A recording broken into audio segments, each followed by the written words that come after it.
ከአንድም ሁለት ብራንድ አምባሳደር ነው 2017 ፕሮዳክሽኑን እንዳቋቋምክ ምን ያህል ጊዜ አፈጋ ስራ ወደ አንተ እስኪመጣ ድረስ? በህይወት ውስጥ ብዙ ፈተናዎች አይቻሉ። በተለይ በሚዲያ በፕሮሞሽን ህይወት ውስጥ እንግዲህ ኤቨንት ኦርጋናይዝ ስናደርግ ወይ ሚዲያ ፕሮሞሽን ስንይዝ በእነሱ ስም የምንነግድ ያለን ሰዎች የሚመስላቸው ድርጅቶችና ተቋማት፣ ግለሰቦች አሉ። ለምን ተማርከው ግን? ስራው ያበላል ስለተባልኩ። ወይኔ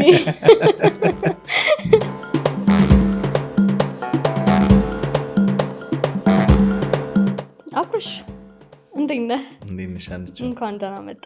እንኳን ደህና ቆየሽ። የምንተዋወቀው ከረጅም ጊዜ በፊት ቢሆንም ደግሞ እንደዚህ ኢንተርቪው አድርጌ አላውቅም፣ የመጀመሪያዬ ነው። ስለመጣ በጣም ነው የማመሰግነው። እኔም እንግዳ ስላደረግሽኝ በጣም አድርጌ አመሰግናለሁ። በሬዲዮም በተለያዩ የበዓል ፕሮግራሞችም በቅርቡ ደግሞ አምባሳደር ሆነሃል። ስለዚህ ስለ ህይወትህም በደንብ እናወራለን። አብረን እንቆይ እንግዲህ። መልካም። ሰላም ለእናንተ ይሁን ተመልካቾቻችን፣ ወደ አለላ ፖድካስት እንኳን ደህና መጣችሁ። እኔ ሀኒ አለላ ነኝ። ከአብርሽ ጋር የሁለት የጋዜጠኞች ጨዋታ ነው የሚሆነው ዛሬ። አብራችሁን ቆዩ። እንደምትመለከቱት አብዛኛው ተመልካች ሰብስክራይብ ሳያደርግ ነው የሚያየው። ለእናንተ እኮ እጅግ በጣም ቀላል ነው። ለእኔ ግን ጥሩ ጥሩ እንድሰራ እንዳሰናዳ የሚያግዘኝ ነገር ነው እና ሰብስክራይብ በማድረግ ቤተሰብ እንሆን። እንዲሁም ደግሞ ሁሉም ቪዲዮዎች ስለቅ ወደ እናንተ እንዲደርሳችሁ የደወል ምልክቷን መጫኑን አይርሱ። ስለምትመለከቱን በጣም እናመሰግናለን። መልካም ቆይታ። አብርሽ፣ ስለ ትንሹ ልጅ ንገረኝ እስቲ። የት ነው ተወልዶ ያደገው? ምን አይነት ልጅ ነበር? ትንሽ ልጅ ነው? ስለ ቤተሰብ ስለ አስተዳደገ ንገረኝ። መጀመሪያ በጣም አመሰግናለሁ በድጋሚ። ስሜ እንግዲህ አብርሃም ግዛው፣ ቅድም እንዳስተዋወቅሽው ጋዜጠኛ፣ ኢቨንት ኦርጋናይዘር፣ ፕሮሞተርም ነኝ። እንግዲህ በሙያ ውስጥ ረጅም ጊዜ ቆይቻለሁ። ብዙ ኢቨንቶች ኦርጋናይዝ አድርጌያለሁ። ሚዲያ ውስጥም አለው። ቀደም ሲል ኤፍኤም 96.3 የአዲስ አበባ መገናኛ ብዙሃን ኤጀንሲ ውስጥ ሰርቻለሁ 4-5 ዓመት። የራሴ አውትሶርስ ፕሮግራም ከአንድ ጓደኛዬ ጋር ዘሪሁን ከሚባል ዘሪሁን ታየ በየነሽ ልጅ ለአርብ እና እሁድ የሚተላለፍ በሳምንት 2 የሬዲዮ ፕሮግራም አለን። ጥበብ ሀበሻ የሚል የመዝናኛና የመረጃ ፕሮግራም በኪነጥበብ፣ በሲኒማ፣ በአርት፣ በኪነጥበብ ዙሪያ ላይ ትኩረት የሚያደርግ፣ እሁድ ደግሞ ቤተሰብና ወጣቶች ላይ ትኩረት የሚያደርግ ፕሮግራም እንሰራ ነበረ። እንግዲህ እንደማንኛውም ልጅ እንግዲህ እዚሁ በተለይ 22 አካባቢ በሚባለው ውሃ ልማት አካባቢ ነው ያደኩት። ልጅ እዚሁ ሳድግ እንግዲህ እንደ ቤተሰቤ መምህር ነው አባቴ፣ የአስተማሪ ልጅ ነኝ። ቤተሰቦቼ እንደሚሉኝ እኔም እንደማውቀው እንግዲህ በጣም ዲሰንት ሆኜ ብዙ አክቲቭ አልነበርኩም። እውነት ለመናገር በጣም ማለት ስጀምር ምናምን ነው አክቲቭሊ አሁን በደንብ ፓርቲሲፔት ማድረግ የጀመርኩት። ወደ ኪነጥበቡ ተግባቢው ልጅ ነው። ዝምተኛ ነበርኩኝ። ግን ያው ወደ ኪነጥበቡ ስልሽ ሩሲያ ሳይንስ ባህል ማዕከል ፑሽኪን አዳራሽ ረጅም ጊዜ የስነ ጽሁፍ ምሽት እናዘጋጅ ነበር። አሁን የምታውቂያቸው ትልልቅ ገጣሚያኖች የስነ ጽሁፍ ሰዎች የወጡበት ቤት ነው። እንደምታውቂው ሜሮን ጌትነት፣ ኤፍሬም ስዩም፣ ደምሰው መርሻ፣ ምስራቅ ተፈራ ጨምሮ በጣም ብዙ ትልልቅ የምንላቸው እና ትዕግስት ማሞ ገጣሚያኖች አሁን ሀገር ውስጥም ውጭም ያሉ አሉ። እንደና አበባው መላኩ የመሳሰሉ በጣም የስነ ጽሁፍ ምሽቶች፣ ዝንባሌዎች ይደረጉ ነበር። በፊት እውነት የሚሰራው እንዳሁን ላይ ገንዘብም ለማግኘት ብቻ አይደለም፣ ፍቅሩ ስሜት ውስጥ ስላለሽ የስነ ጽሁፍ ምሽቶች፣ የኪነጥበብ ዝግጅቶች ይዘጋጅ ነበር እና ህብር የመገናኛ ብዙሃን ባለሙያዎች ማህበር ብለን ወጣቶች ተሰባስበን ጋዜጣ የምናሳትም ነበረ። ጋዜጣው 1 ብር ነው። በየወሩ ነው የኪነጥበብ ምሽቱን የምናደርገው የነበረው። ለተወለደ እንጂ ለሰራ ሰው ሞት የለበትም አንዱ የኪነጥበብ የስነ ጽሁፍ ምሽት ነው። አንደኛው ወር ላይ ካረግን የሚቀጥለው ወር ላይ ደግሞ ሞትን እንቅደመው እንላለን። ለምንድነው እነዚህ ርዕሰ ጉዳዮችን የሰጠነው? በጣም በርካታ የኪነጥበብ ባለሙያዎች በዛ መድረክ ላይ መጥተው ልምዳቸውን፣ ተሞክሮቻቸውን፣ ሙያዎቻቸውን፣ ስራ ክህሎቶቻቸው፣ ውጣ ውረዶቻቸውን ያጫውቱን ነበርና ከአንጋፋ አርቲስቶች ጀምሮ እስካሁን ወጣት የምንላቸው ወይም ጀማሪ ኪነጥበብ ባለሙያዎች ድረስ በመድረኩ ይገኙ ነበረ። የተለያዩ ስነ ጽሁፍ ስራዎች ይቀርባሉ። ገጣሚያኖች፣ ጀማሪ ገጣሚያኖች በመድረኩ ስራዎቻቸውን ያቀርባሉና መጀመሪያ ስነ ጽሁፍ ስራዎች ይሰበሰቡ ነበረ። የሚጽፏቸው ጽሁፎች ይሰበሰቡና ይታያሉ፣ ይገመገሙ ነበረ። ለመድረክ ይመጥናል አይመጥንም የሚለውን ቦክስ ውስጥ ያስገባሉ። ተማሪ ሆናችሁ ነው? ከዛ ውስጥ ያሉትን ተመርጠው ነው እንዲቀርብ የሚደረገው። ለዚህም እንግዲህ ጋሻ እያልነ ሙላቱ እንደምታውቂው ጸሐፊ ተውኔት ባለቅኔ፣ ደራሲ፣ ገጣሚና አዘጋጅ ተርጓሚም ነው። የአዲስ አበባ ዩኒቨርሲቲ ውስጥም አስተምሯል። እሱ ትልቁን ቀንዲል ቤተ ተውኔት የሚባል ነው ሩሲያ ሳይንስ ባህል ማዕከል ፑሽኪን አዳራሽ፣ እዛ ውስጥ የኪነጥበብ ስራዎችን እናቀርብ ነበር። እሱ ትልቅ መሰረት ሆኖልኛል። አንድ እንዳልኩሽ ስማር ሃይስኩል ቦሌ ሃይስኩል ላይ የተማርኩት ሚኒ ሚዲያም ላይ ሰራ ነበር። እንደዚህ ኪነ ጥበብ ወሬዎች ማውራት ሚኒ ሚዲያ አክቲቭሊ እንቀሳቀስ ነበረ።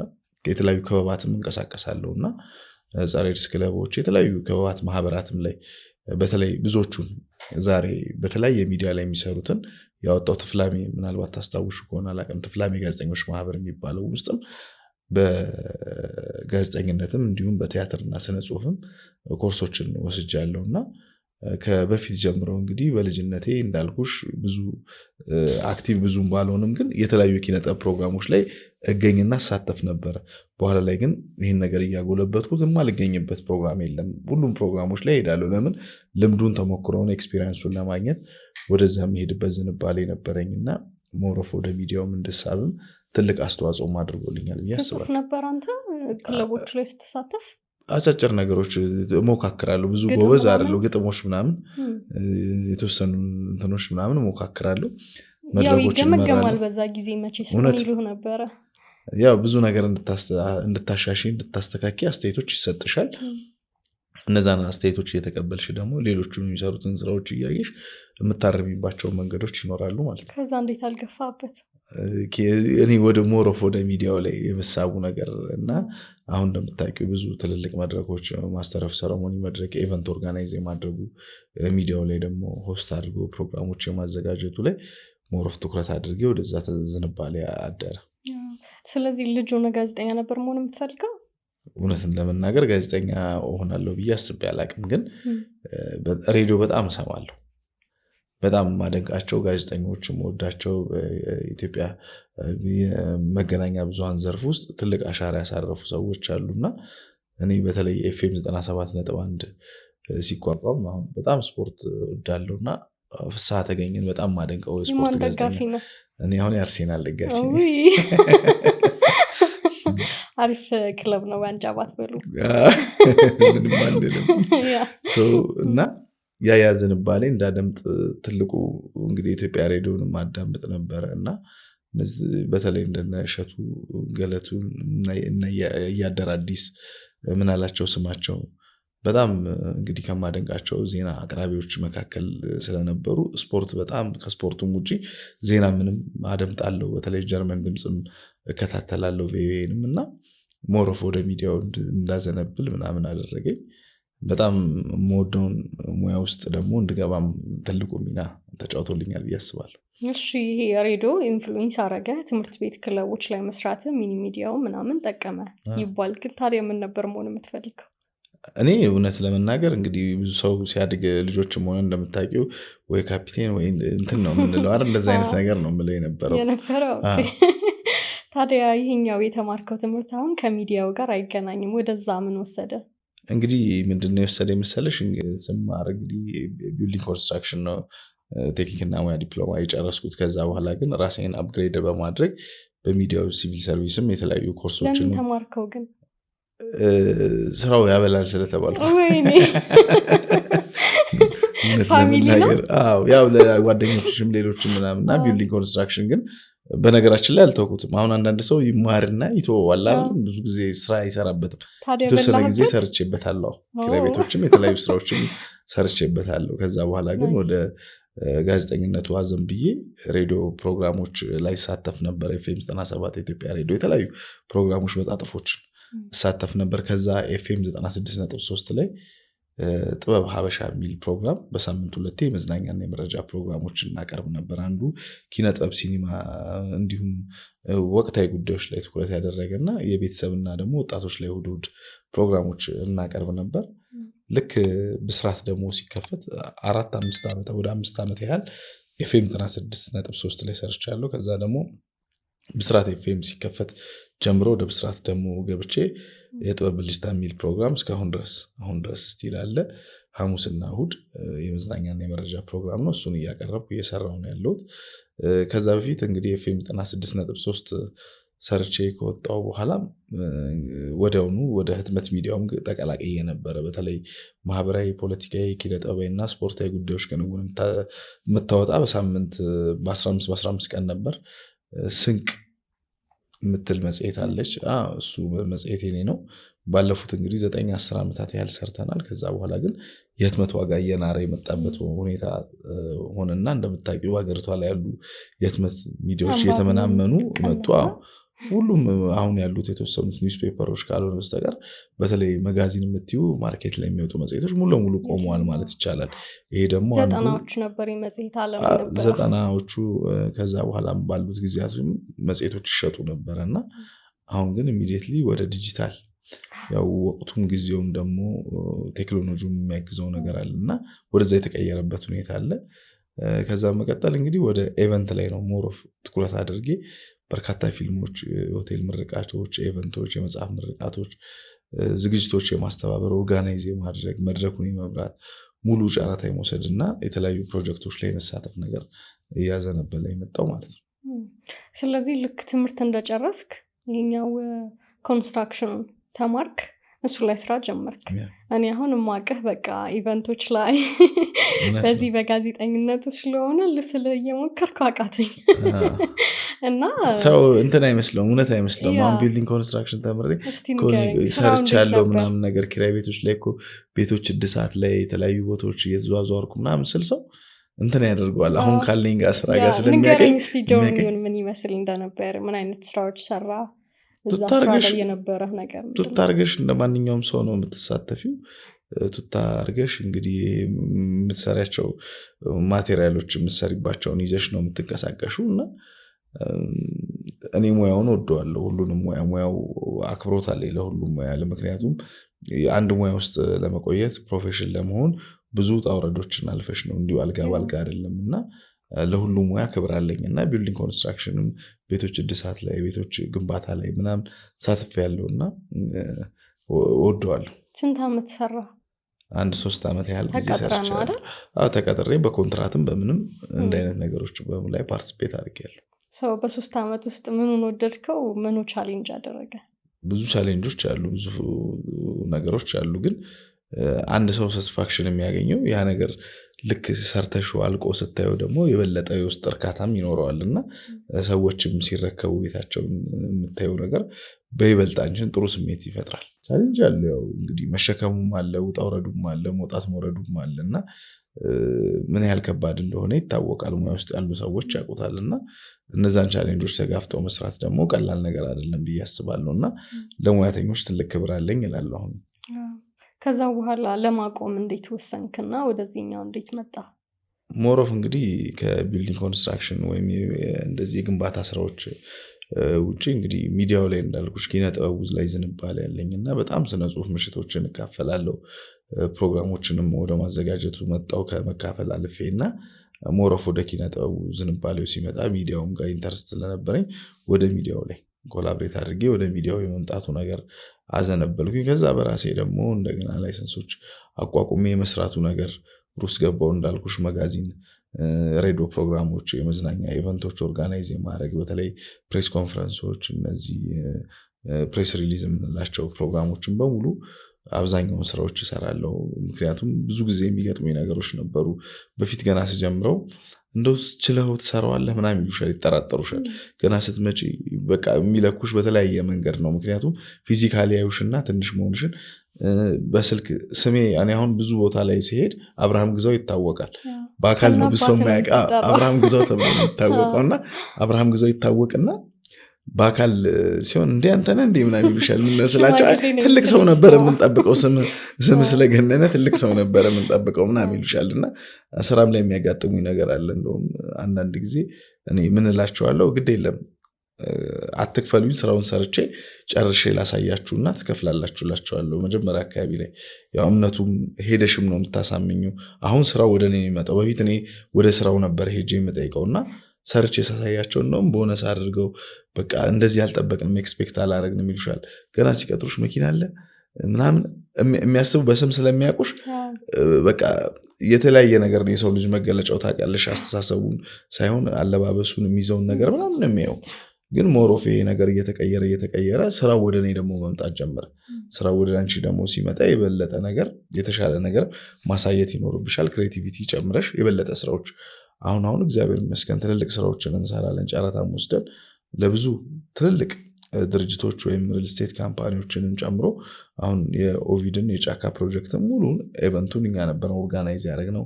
4 ኪሎ ምርቃት ቤቶች ጠቅላይ ሚኒስትር ቢሮ ጽህፈት ቤት አጠገብ የነበሩ ቤቶች የተወሰኑ ሲመረቁ እኛ ነበረን ኦርጋናይዝ ያደረግነው።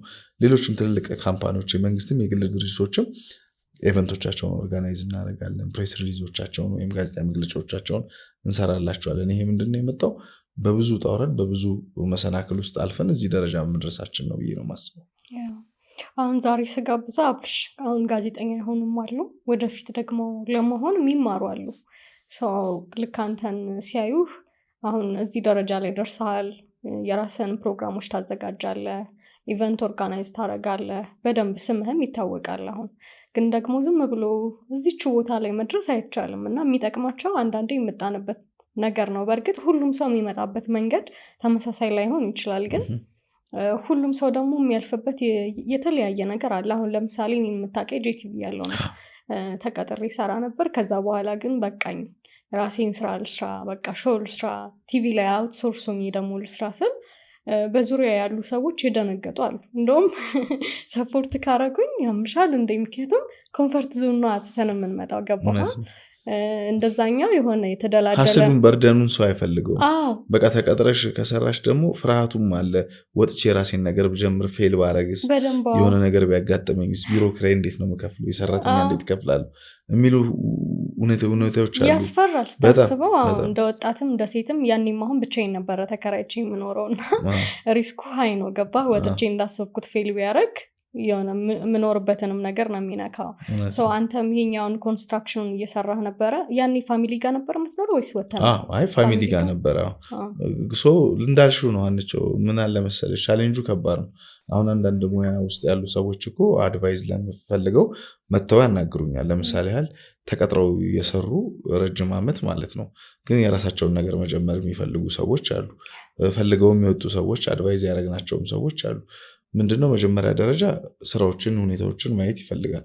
የሆነ ሰው ስለፈለገ ብቻ ወይም የሆነ ሰው ስለሰራው ብቻ ተነስቶ መስራቱ አድቫንቴጅ አለው ብዬ አላስብም። ምክንያቱም ሁኔታዎችን ማየት ይፈልጋል። ምንድነው ያለው ኤክስፒሪየንስ፣ እኔ ጋር ያለው ፓሽን ምንድነው፣ ፍላጎቴ ምንድነው፣ ምን መስራት እችላለሁ የሚለውን ነገር ውስጣቸውን ማወቅ ጥረት ካለ ደግሞ ስኬትን በእጅ መዳፍ መጨበጥ ይቻላል ብዬ አስባለሁ። ይሄ ምንድነው ብዙ ጊዜ ሚዲያ ላይ የሚሰራ ሰው ኮኔክሽኑ ኔትወርኩ ጥሩ ነው፣ ከሰዎች ጋር ጥሩ አፕሮች አለው እና ያንን ነገር ደግሞ ወደ ገንዘብ አንዳንዴ ሰዎች ገንዘብ ናቸው።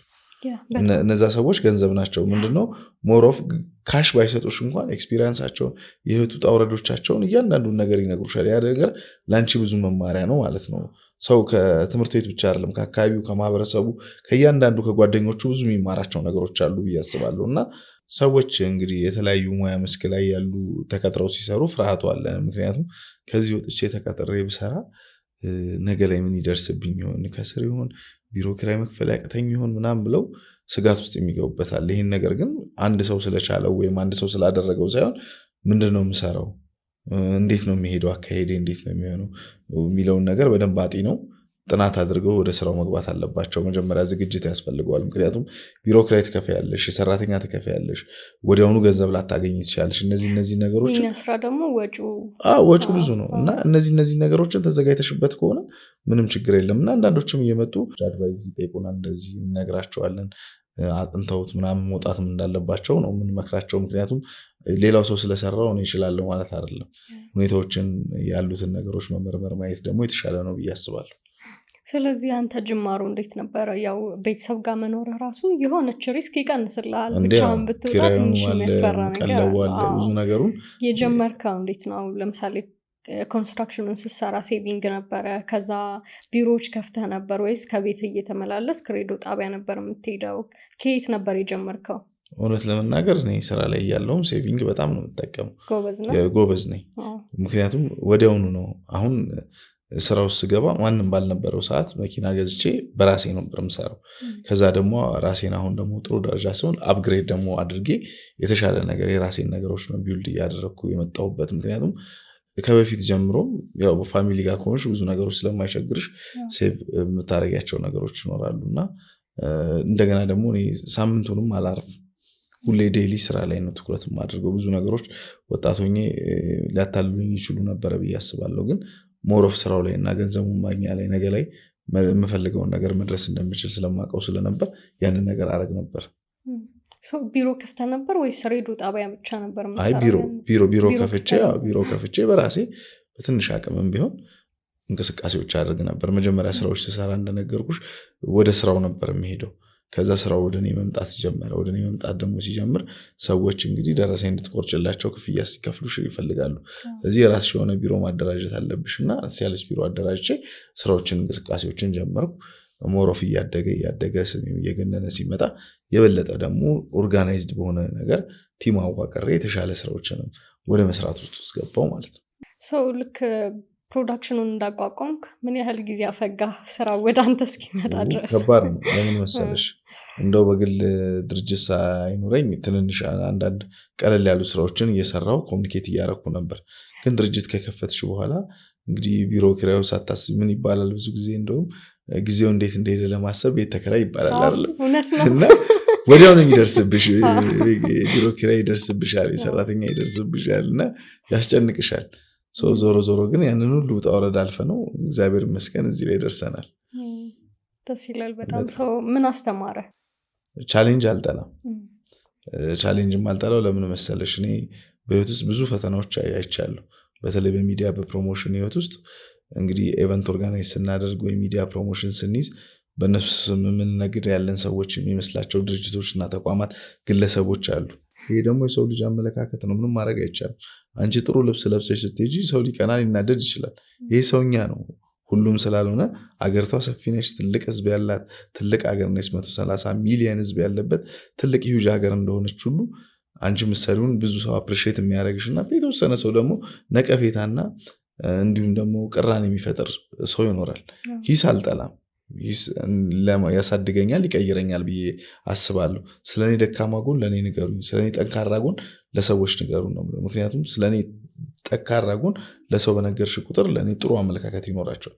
ስለኔ ደካማ ጎን ለራሴ በነገርሽን ቁጥር እኔ ማርበታለሁ፣ እሻሻልበታለሁ፣ እቀየርበታለሁ። ለምን? ለራሴ ስለሚጠቅመኝ። ሰው ግን ምንድነው ብዙ ጊዜ ስለአንቺ ደካማ ጎን ነው ለሰዎች የሚናገረው። ያ መሆን የለበትም። ስለ ራስሽ ደካማ ጎን ራስሽ እንድትማሪበት፣ እንድትቀየሪበት፣ እንድትስተካከይበት ለራስ መንገድ የተሻለ ነው ብዬ አስባለሁ። ሰው ነኝ፣ እንደ ሰው ጎዶሎ ነገር ሊኖረኝ ይችላል ወይ ላጠፋ እችላለሁ ብዬ አስባለሁ። ግን ሁልጊዜ በሰው ህይወት ውስጥ በዕለት ተዕለት ትናንት የነበርኩበት አብርሃም አይደለም። እየተቀየርኩ በአስተሳሰብ በእውቀት በእድሜም እየጨመርሽ ስትሄጂ አስተሳሰብሽም ሁሉ ነገርሽም እየተቀየረ የሚሄድበት ነገር ይኖራል ብዬ አስባለሁ። እና እዚህ ስራ ውስጥ ስትሰሪ በጣም ብዙ ቻሌንጆች ነው አሳልፌ የመጣሁት። እንዳልኩሽ ብዙ ስያሜዎች ተሰጥቶኝ ብዙ ነገሮች ተብዬ ግን አልፌያለሁ። ያን ነገር ግን አሁን ቆም ብለው ሲያዩትና የደረስኩበትን ነገር ሲያዩ ይቃረኑ የነበሩ ሰዎች ሁላ እንግዲህ እውነት ለመናገር አፕሪሺየት ያደርጋሉ። ምክንያቱም እኛ ሙያ ላይ ትንሽ ከባድ ነው።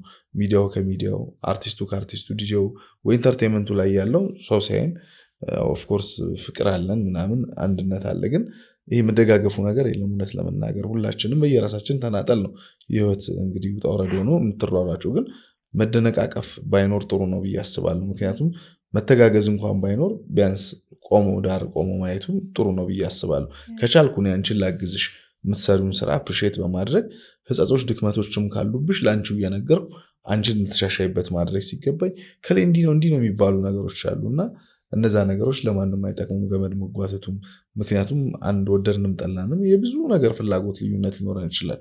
የአስተሳሰብ ልዩነት ይኖረናል፣ የሃይማኖት፣ የፖለቲካ፣ የርዕዮተ ዓለም ብዙ ልዩነት ቢኖረንም ግን ወደድንም ጠላንም ያለችን አንድ ሀገር ነው። ተፋቅረን ተዋደን አመለካከቶቻችንን ቀይረን ብዙ ስራዎች መስራት እንችላለን ብዬ አስባለሁ። እኛ እዚቹ አዲስ አበባና ወይ ቦሌ ላይ ጠባብ ቦታ ላይ ሆነን ነው ግን ስራ ብዙ ነገር አልተሰራም ብዬ አስባለሁ። እኔ አሁን ብዙም ድሪም የማደርጋቸው ነገሮች አሉ። በዚህ በኢቨንት ኦርጋናይዝ አገር ውስጥ ብቻ ነው ታጥረን ያለ ነው። ግን በዓለም አቀፍ ደረጃ ተወዳዳሪ ሆነን ትልልቅ ስራዎችን መስራት አለብን ብዬ አስባለሁ። ምክንያቱም አሁን ዓለም የደረሰበት ግሎባላይዜሽን ጊዜ ያለና ብዙ ኢቨንቶች ብዙ የኪነጥበብ ፕሮግራሞችን ጨምሮ ትልልቅ መድረኮች እየተሰሩበት ነው ያለውና ኢትዮጵያ ደግሞ እንደምታውቂው ብሔር ብሔረሰቦች ትልቅ ሀገር ብዙ ያልተዳሰሱ ያልተጠቀሱ ነገሮች ያላት ሀገር እንደመሆኗ መጠን ኢትዮጵያን በጉልህ ለማስተዋወቅ ትልቅ ኦፖርቹኒቲ ይኖረናል ብዬ አስባለሁ። እኔ የተለያዩ እንግዲህ ሚዲያ ውስጥ በመስራት ያገኟቸው ብዙ ኦፖርቹኒቲዎች አሉ።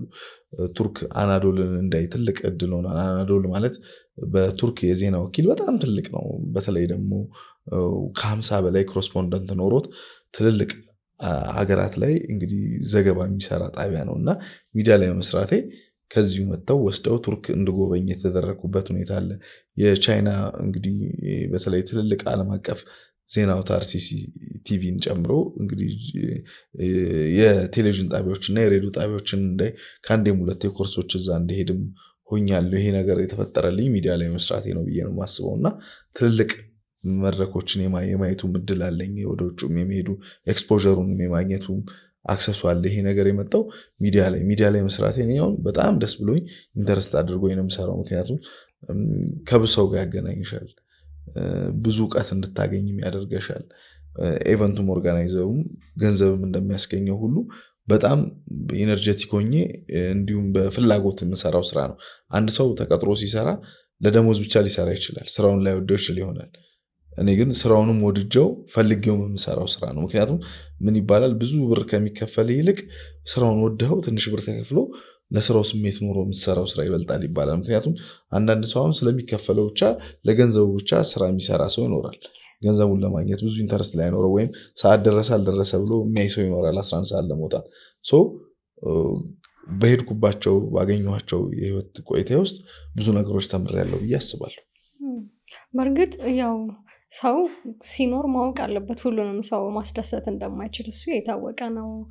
ክርስቶስም ምድር ላይ መጥቶ ሁሉንም ሰው አላስደሰተም አይደል? የነቀፉትም የሰቀሉትም አሉ፣ ኢየሱስ አይደለህም ያሉት አሉና ግን ደግሞ በጣም ብዙ ትችቶችን እናስተናግዳለን። ቅድም የሚገርም ነገር ብለሃል አንተ እንዳልከው አንድ ሰው ቢችል ይደግፍ፣ ካልቻለ ግን እንቅፋት አለመሆን ራሱ በጣም ትልቅ ነገር ነውና በተለይ እንደዚህ ኪነ ጥበብ ውስጥ ደግሞ ብዙ አስተውላለሁ።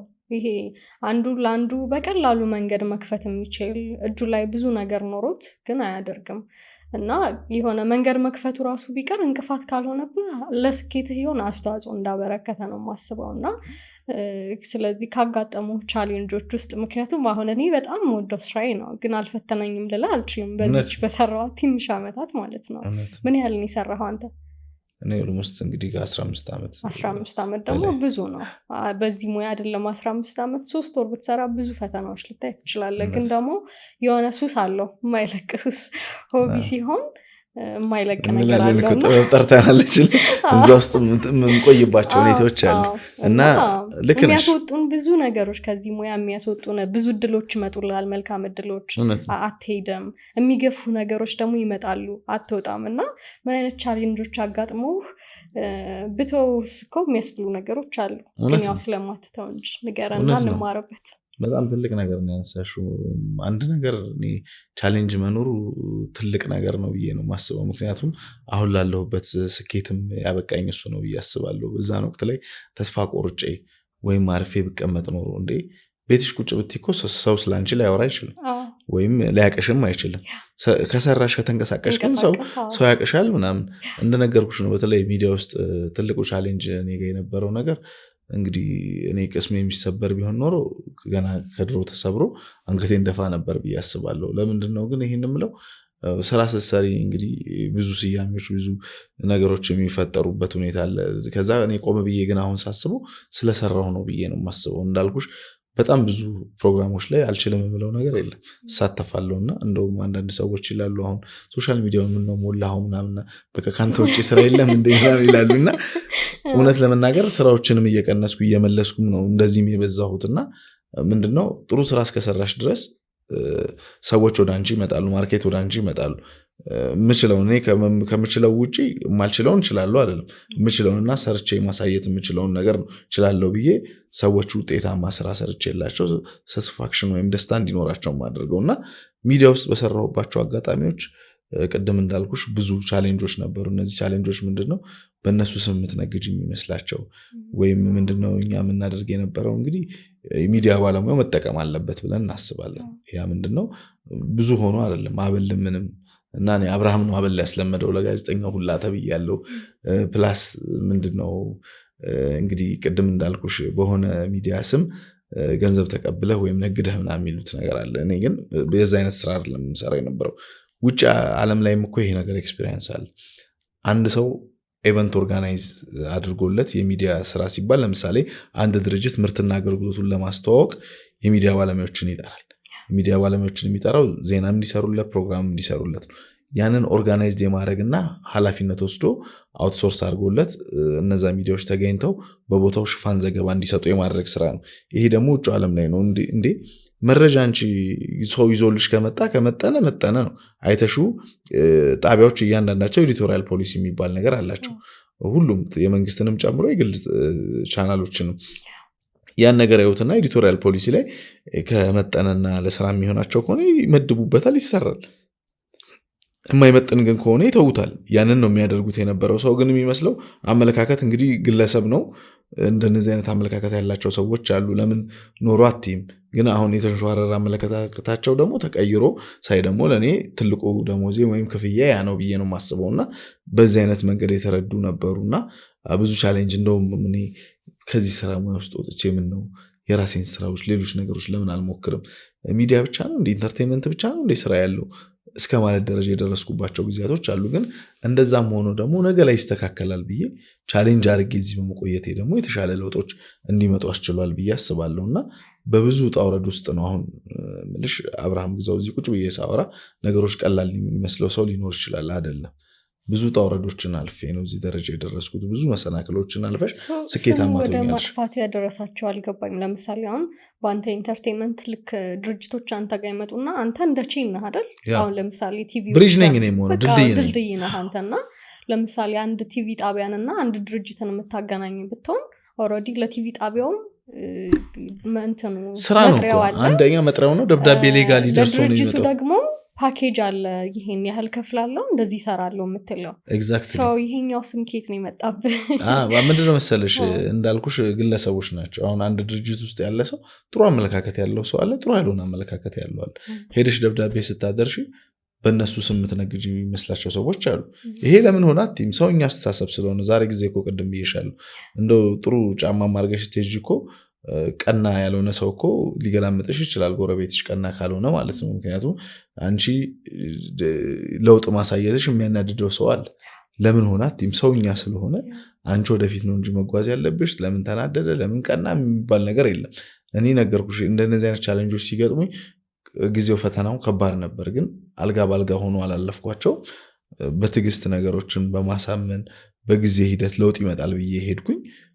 እግዚአብሔር ረድቶኝ ለውጦች መጥተው እዚህ ደረጃ ደረስኩኝ። ሁሌ ስራ ስትሰሪ እንቅፋቶች አሉ፣ መሰናክሎች አሉ። ነገሮች አልጋ ባልጋ አይሆኑም። ግን ሰውኛ ባህሪ ያላቸው ሰዎች ደግሞ አሉ። ነገሮችን ማሰናከል፣ ወደኋላ መጎተት። እንደገና ደግሞ ለሆነ ድርጅት ስራ ይዘሽ ስትሰሪ ሄደው ለድርጅቱ አረ እንደዚህ አይሆንም፣ ጓደኞቹን ነው የሚጠራው፣ ጋዜጠኞቹ የራሱ ሰዎች ናቸው፣ እንደዚህ ነው አይሰሩም ምናምን የሚሉ ሰዎች ያጋጥማሉ። ግን ድርጅቱ አምኖ እኔ ጋር እስከመጣ ድረስ ግን ድርጅቱን ሳላሳፍር የተሻለ ስራ አፈጻጸም አሳይቼ ውጤታማ ማድረግ ስራው ላይ ነው ትኩረት አድርጌ የምሰራው የነበረውና እነዛ ነገሮች ለዛሬው ጠቅሞኛል። ምክንያቱም ቻሌንጅ ባይኖሩ ኖሮ እንደዚህ ምን የተሻለ ነገር አዳዲስ ነገር ክሬት እያደረኩ እሄዳለሁ የሚል እምነት አልነበረኝም ብዬ አስባለሁ። እና አንዳንድ ጊዜ ይባላል አይደል ክፉ ጎረቤት ምን ያስገዛል ይባላል፣ ዕቃ ያስገዛል የሚባለው የበለጠ አጠነከሩኝ። ምክንያቱም አንድ ነገር የምነግርሽ ሁልጊዜ ወርቅ በሳት ይፈተናል። ወርቅ ሆኖ እንዲወጣና እንዲያምርብን እንድንዋብ የሚያደርገው በጣም ውዱ ወርቅ በሳት ተፈትኖ መጥቶ ነው። ስለዚህ እንደነዚህ አይነት ነገሮች ከጭቃ ውስጥ ካፈር ነው የመጣውና ይሄ ነገር አያስበረግገኝም። የተለያዩ ቅጽል ስያሜዎች ሊሰጡ ይችላሉ፣ የተለያዩ ነገሮች ሊኖሩ ይችላሉ። እዚህ ደረጃ ግን እኔ ማንኝ ራሴን የምገመግመው ገና ነኝ። ብዙ መስራት ይጠበቅብኛል ብዬ ነው የማስበው። በሙያ ዘርፍ ላይ እንደዚህ ትልልቅ ስራ ይሰሩ ኦርጋናይዝ የሚያደርጉ ማስታወቂያው ዘርፍ ያሉ ትልቅ አሁን ጓደኞች የሆኑኝ እንደነ ሰራዊት ፍቅሬ እንደነ ሳምሶን ማሙ ያሉ ሰዎች እኛ አንተ ደረጃ ስንደርስ የራሳችን እንዲህ መኪና የለንም፣ በራሳችን እንዲህ አልታወቅንም፣ በኋላ ነው የታወቅነው ነው የሚሉት። እዚህ ይሄ ለእኔ ከክፍያ በላይ ነው ብዬ ነው የማስበው። ስለዚህ የኔ ኳሊቲ የምትለው ምንድን ነው? አንደኛ። ሁለተኛ ደግሞ እኔ ግርም ይለኛል። እኔ እንጃ በሁሉም ሙያ ፈተና አለ፣ የሌለበት ፈተና ስራ የለም። ግን እኛ ላይ ግን በአብዛኛው እኔ አሁን በቃ የተማርኩትም ጆርናሊዝም ነው። እንዳንተ ሚኒ ሚዲያ ሰራ ነበረ። ስመጣ ስራው አይደለም የከበደኝ እውነቱ ለመናገር ስራው የሚያልቅ አይደለም በየቀኑ ምንማረው በየቀኑ ራሳችንን አፕዴት የምናደርገው ነገር ነው ግን እሱ ሆቢ ከሆነ ራስን ለማስተማር ሁሌ ዝግጁ ስለምትሆን አይከብድም በጣም የከበደኝ ግን በተለይ ተቀጥሬ ስሰራ በጣም ሰው ነበረ በጣም ሰው ከባድ ነው ማለት ለነገ ስራ አንድ ስቴፕ ዛሬ ፓኬጅ ፈተና ተዘጋጅቶልህ ነው ነገ የምትመጣውና በየቀኑ አዳዲስ ድግሶች አይነበረ የፈተና ድግሶች ማለት ነውና ለምን ይመስላል በተለይ ኢንተርቴይንመንቱ ላይ በጣም ከባድ ነው ፕላስ ደግሞ አንቺ ሴት ሆነሽም ደግሞ ቻሌንጁም ከባድ ነው እንግዳ እንኳን ለማግኘት ወይም አንዳንድ ጊዜ አሁን ትንሽ ይሻላል መሰለኝ አንዳንድ ጊዜም አስቸጋሪ ነው ለምን ቅድመ ሁኔታ ነበር ኢንተርቪዎች ስታደርጊ ምንድነው የምናገኛቸው ጥቅሞች ይሉሻል ፕላስ እኔ እንግዲህ አንዳንድ ሁኔታዎች የሚገጥሙሽ ነገሮች አሉ እንዳልሽው አሁን ሚዲያ ውስጥ ስትሰሪ ትልቁ አድቫንቴጁ ከኪነ ጥበብ ጀምሮ ትልልቅ የምታያቸውን የፖለቲካም ሰውኝ ምኖቹ አድቫንቴጁ የማግኘት እንደሌላው ሳይሆን ኢዝሊ ከሌላው የተሻለ ኦፖርቹኒቲ እንዲኖርሽ ያደርግሻል ያ ነገር ትልቁ ሚዲያውን ወደሹ ሚዲያ ውስጥ እንድትቆይ እንድትሰሪ የሚያደርግሽ ቀደምም ስትዩ ነበር አይለቅም አንዳንዴ እኮ ገንዘብም ማግኝተሽ ፓሽኑ ፍላጎቱ ስሜቱ ውስጡ ስላለሽ ግን ወደዚህ ሙያ ነው መተሽ ተመልሰሽ የምትሰሪው እንጂ አንዳንድ ሰው ምልሽ ለፓሽን ከሌለው ስራውን ይጀምረውና ወይ እውቅና ለማግኘት ወይም ለተወሰነ ነገር ይሰራና ተቶት ኢሚዲየትሊ ከስራው ይወጣል ግን እኛ ውስጡ ፍላጎቱ ስሜቱ ስላለን እንጂ ሌላ ሙያ መስክ ላይ ተሰማርተሽ መስራት ይችላልሽ በግልሽ ግን ፍላጎቱና ስሜቱ እዛው ላይ እንድትቆይ የሚያደርጉሽ ነገሮች አሉና ብዙ ቻሌንጆች አሉት የሚዲያ ስራ የኢንተርቴይንመንት ስራ ቀላል አይደለም ማለት ሚዲያ ማለት እንደ ወታደር ነው አይደል 24 ሰዓት በተጠንቀቅ ነው የሚቆመው ብዙ አዳዲስ ነገር ሁሉ ጊዜ አሁን ያንቺ ፕሮግራሞችን እያየው ነበርና አዲስ ነገር ክሬቲቪቲ ይፈልጋል አይደል እንደዛ ሁሉ ጊዜ ምንድነው ዛሬ እንግዲህ ማላደርገው ምንድነው የምጠይቀው ሰው ምንድነው የሚፈልገው የሚለው ስሜት ውስጥ ይገባል አሁን የሚዲያ ሰው ብቻ አይደለም እኮ እንደዚህ ነገር ጀምሮ ሌሎች ሙያ ዘርፍ ላይ ያሉም ሰዎች እየሰሩበት ነው ለምን ገበያ እንዳለው ማርኬት እንዳለው ተመልካች እንዳለው ያውቃሉ ያን ነገር ስለሚያውቁ እንደ አይነት ነገሮች ይሰራሉ ግን ሙያውን ደግሞ እንዳንቺ አክብሮ ሙያውን ወዶት ፍላጎቱ ስሜቱ ኖሮት እንደሌላው ወይ የሆነች ርዕሰ ጉዳይ አንጠልጥሎ አስጮሆ ሳይሆን በቃ ሙያውን ጥቅቅ አድርጎ ደግሞ የሚሰራም ሰው ደግሞ አለ እንደዚህም አይነት ነገር አለ ሌላው ደግሞ ገበያም ማግኛም የሚሰራም ሰው አለ ለምን ሆነ አትይም ሁሉም ሰው እንደየራሱ ፍላጎት ስሜቱ ስለሆነ ሁሉንም ታከብሪለታለሽና ከባድ ነው እንዳልሽው በሚዲያ በኢንተርቴይንመንት መስኩ ላይ ምንድነው እኛ ብዙ አዌርነሱም ስለሌለ ነው ቀደም ባሉት ጊዜያቶች አሁን ያለው ሁኔታ ነገሮች ይዘ ያደርጋቸዋል በፊት ላይ ያው እንዳልኩሽ በቴሌቪዥን ወይ በሬዲዮ ነው ሰዎችን ለማግኘት አማራጭ የለም አሁን ግን ብዙ አማራጭ አለ ሶሻል ሚዲያው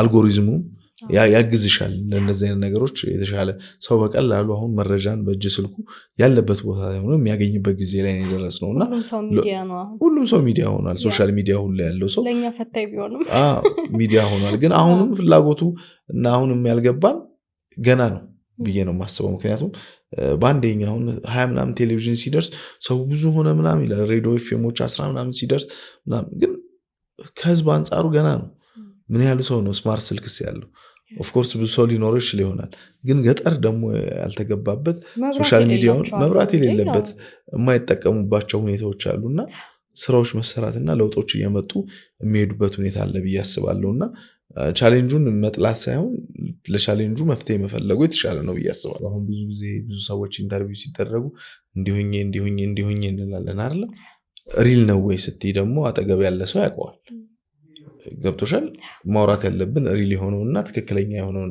ነገር ነው ብዬ የማስበውና ቻሌንጁ ከባድ ነው እንዳልሽው ለምሳሌ እኔ አሁን ኤፍኤም 96.3 ሰራ ለምሳሌ እቅዶች አምጡ እንባላለን እቅዶች እናቀርባለን የሶስት ወር እቅድ እንግዳም እናስገባውን አስቀድመን ነው እቅድ ላይ የምናሰፍረው ከዛ ስቱዲዮ መግቢያ ምናምን ይደረግለታል እንግዳ ምናምን አሁን ላይስ እኔ አሁን በነፃነት ነው የምሰራው በስራት ላይ ለምን አንድ ሰው መቆጣጠሩ ጥሩ ነው ግን ቁጥጥሩ እስከምን ድረስ ነው መሆን ያለበት ለምሳሌ እኔ ስለ ቢዮንሴ ባወራ ጫማ ቁጥሯ የምታረገው ልብስ ምናምን ባወራ ማንም ዞር ብሎ የሚያየኝ የለም ስለ ሀገር ውስጥ ፊልም ሳወራ እዛ ያለው ገንዘብ ተቀብሎበት ነው ብሎ ነው የሚያስቡት ይዘሹ ስለምትገቢ እንግዳ ማን ነው ምንድነው በምንድነው ሪሌትድ ያደረከው ከፕሮግራሙ ጋር ምናምን ትባያለሽ አሁን ላይ ግን የምሰራበት ላይ በነፃነት ነው ኦኬ ቅድ ስላመጣው አይደለም አንቺ ኃላፊነት እስከ ሬዲዮ ጣቢያው ባለቤት ኃላፊነት እስከሰጠኝ ድረስ የማቀርበውን ፕሮግራም አድማጭም ይመዝነኛል አይደል? ስለዚህ መጠንቀቅ ያለብኝን ነገር ተጠንቅቄ መስራት ያለብኝን ነገር እሰራለሁ ብዬ ነው የማስበው። እያንዳንዷ ነገር ከኮስት ጋር ነበር የምትመዘነው እዛ። ገብቶሻል? ይሄ ተገቢ ነው ብዬ አላስብም። ምክንያቱም ነፃነት የሚባል ነገር ያስፈልጋል። ሚዲያ ነፃነት ኖሮት ፍሌክሲብል። አሁን አንቺ ቴሌቪዥን ጣቢያ እና እዚህ ስትሰሪ አንድ አይደል? ቴሌቪዥን ጣቢያ ቁጭ ብሎ ኤዲቶር ያየዋል፣ እያንዳንዱን ይገመግማል። እዚህ የራስሽ ስለሆነ በነፃነት ነው የምትሰሪው። ማስተላለፍ የምትፈልጊውን ነገር መልእክትሽ ሳይቆራረጥ እንድታስተላልፍ ይደረጋል። ሚዲያ ላይ ስትሰሪ ይሄ ከመንግስት ጋር የሆነ ነገር ያገናኘኝ ይሆን፣ ይሄ ነገር የሆነ ነገር ይፈጥርብኝ ይሆን እየተባለ ነው።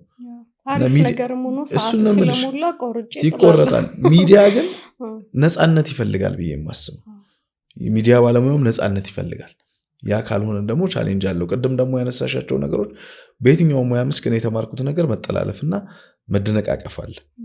ቅድም ያልኩት ነገር ግን ምንድነው ከምናደናቀፍ ይልቅ ማገዝ እንኳን ባንችል ዳር ቆመን ብናይ ጥሩ ነው ብዬ ነው የማስበው። ምክንያቱም አንድ ሰው ካልተሳካለት አንቺን ማሰናከል ነው የሚፈልገው። እንዴ ትናንትና ሚዲያ ላይ ትሰራል ነበር እንዴ ከምን የራሷን ነገር እንደዚህ ፈጠረች ነው አፕሪሺየት ማድረጉን አይደለም። እሷ ደግሞ አሁን ደግሞ እንዲህ ቁጭ አድርጋ ማውራት አቃቂር ማውጣት ነው የምንወደው። ያ መሆን መቻል የለበትም ብዬ ነው የማስበው። እና እኔ ቅርታ አድርጊልኝ፣ በተለይ እኔ አሁን ኢንተርቴንመንቱ ላይ እና ሚዲያውን ወድጄው ብሰራውም ከጀርባው ያለው ቻሌንጅ እና ከጀርባው ያለው ቻሌንጅ ብቻ ሳይሆን መደነቃቀፉን በጣም ነው የምጠላው። ምክንያቱም አፕሪሺየት መደራረግ አለብን፣ መወዳደስ አለብን።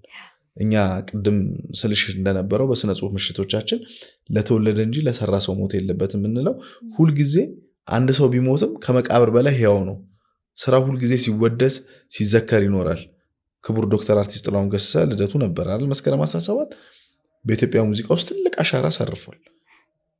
እኛ ብቻ አይደለንም፣ መጪው ትውልድም ሁልጊዜ እያመሰገነው እያወደሰው ይኖራል ሲዘከር ማለት ነው። ይሄ ምንድነው የማይሞት ስራ ይዞልን ሰጥቶን ስላለፈ ነው። ገብቶሻል አይደለም? ሁልጊዜ ለዛ ነው ለተወለደ እንጂ ለሰራ ሰው ሞት የለበት። ቢሞትም ያ ሰውዬ ከመቃብር በላይ ሕያው ነው፣ ሲወደስ ይኖራል ብለን ነው የስነ ጽሁፍ ምሽቱን ስንሰራ ነበር። አንዱን ደግሞ ሞትን እንቅደም። ሰዎች በህይወት ተስካር ያወጣሉ እንደምታውቂው ሳይሞቱ ማለት ነው። እና ሁልጊዜ ሰው ከሞተ በኋላ እንዲህ ነበር፣ ጥሩ ነበር፣ ጥሩም ባይሆን ይባላል እኮ እኛ እንላለን።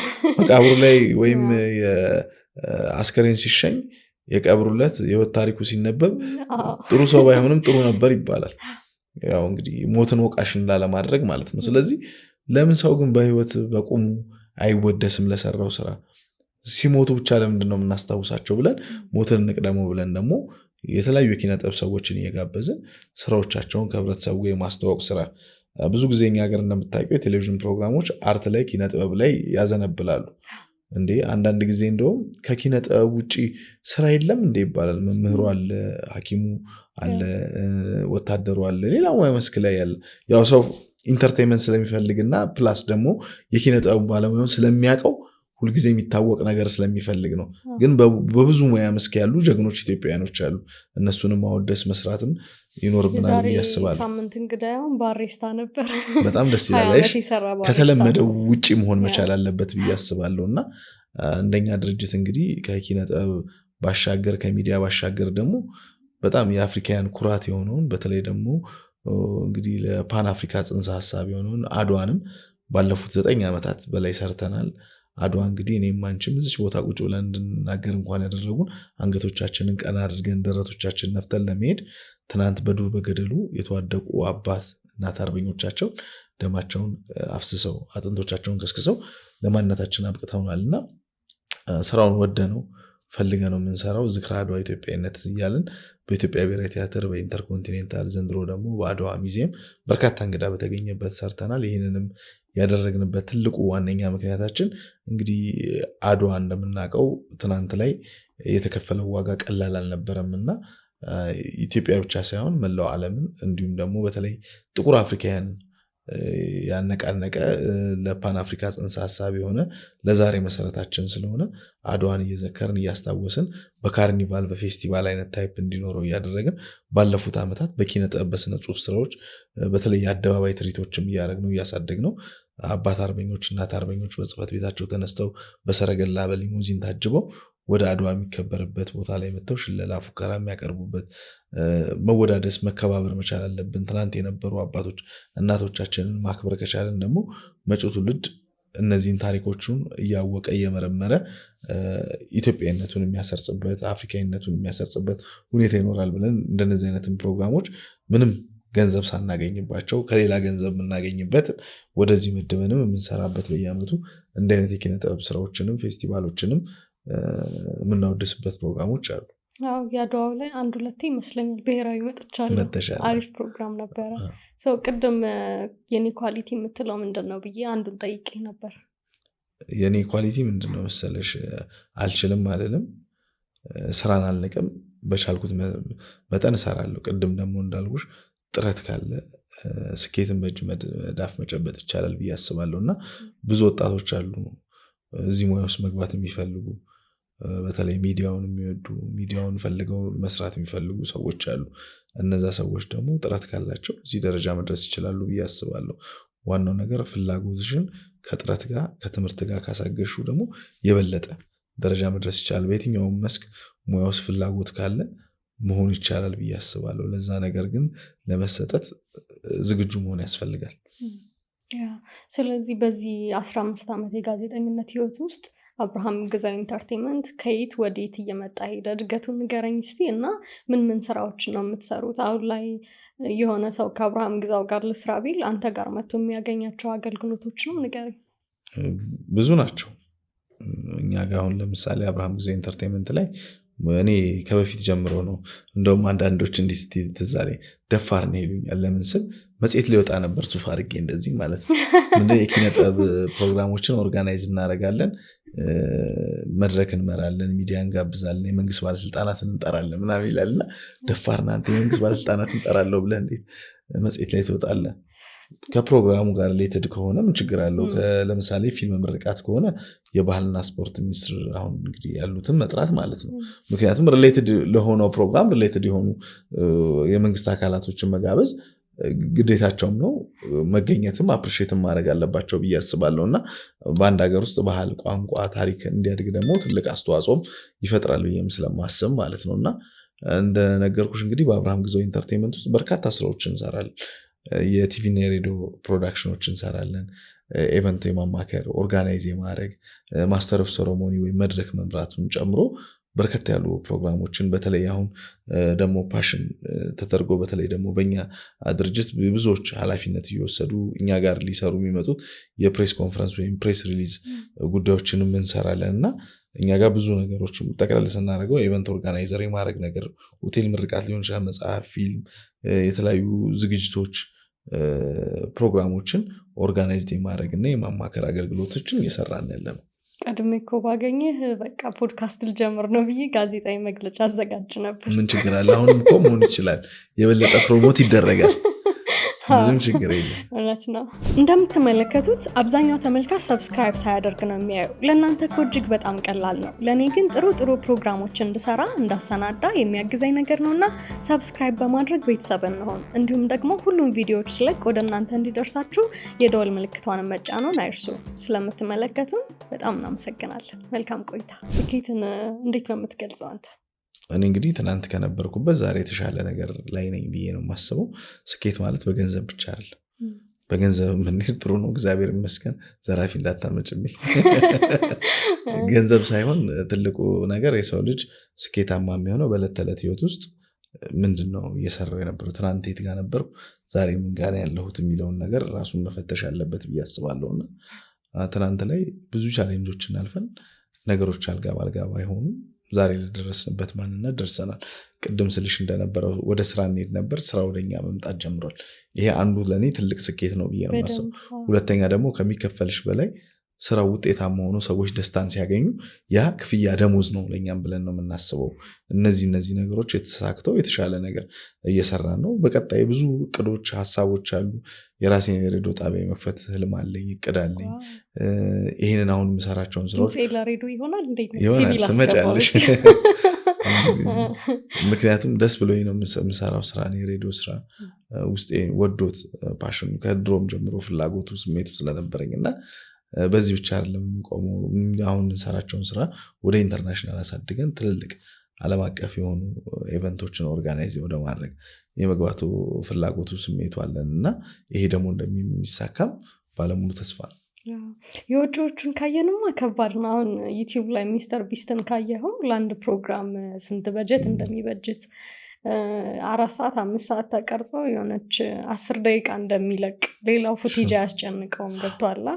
እኛ ደግሞ የ1 ሰዓት የ2 ሰዓት ፕሮግራም ፕሮዲውስ ማድረግ ራሱ በጣም ከባድ ሲሆንብን ምናምን ስታይ በጣም ከባድ ነው። አሁን ላይ ደግሞ ሞር በፊት ላይ ጋዜጠኞች ተምረው ቲቪ ላይ ወይ ሬዲዮ ላይ ነው የሚወስዱት፣ አቅማቸውም ትንሽ ነው። ስለዚህ አብዛኛው ከሙያ ውጭ ያለውንም ሰው ስለሚወስድ ከባድ ነበር ለመግባት። እኔ አሁን ስገባ ትዝ ይላል ጂቲቪ ስንገባ ወደ 7000 ሰው እንደዛ ነበረ የነበረው ፈተና እና 10 ሰው ገባ። በሰልፍ ነበር በሰልፍ እና ከዛ ተመርጦ ራሱ መውጣትና እድሉን አግኝቶ መስራት ራሱ ትልቅ እድለኝነት ነው። ሙያውን ደግሞ ሳትለቂው እዚህ ደረጃ ደርሰሽ በራስሽ ተቀጥረሽ ሰራሽ፣ ከዛ ወደ ራስሽ ደግሞ መምጣት ራሱ ብዙ ቻሌንጅ አለ። ቢሮ ስታቋቁሚ፣ ንግድ ፍቃድ ስታወጪ ብዙ ሀስሎች አሉ እና እኔም አፕሪሼት አደርጋለሁ አንቺ። ቴንክ ዩ በጣም እና ሰው እንደዛ ነበረ። አሁን ላይ ጥሩ ነገር ምንድነው? ሁሉም ሰው ሚዲያ ነው። ቲክቶክ አለ፣ ዩቲዩብ አለ፣ ሶሻል ሚዲያዎች አሉ። አሁን እኔ ቲክቶክን እንደሆነ ነገር ነበር የምቆጥረው። አምና ግን በቃ መጠቀም ጀመርኩ፣ ለውጡን አየሁኝ በጣም። በቃ አሁን ላይ አብረን ከቴክኖሎጂ ጋር ራሳችንን አፕዴት ማድረግ አለብን።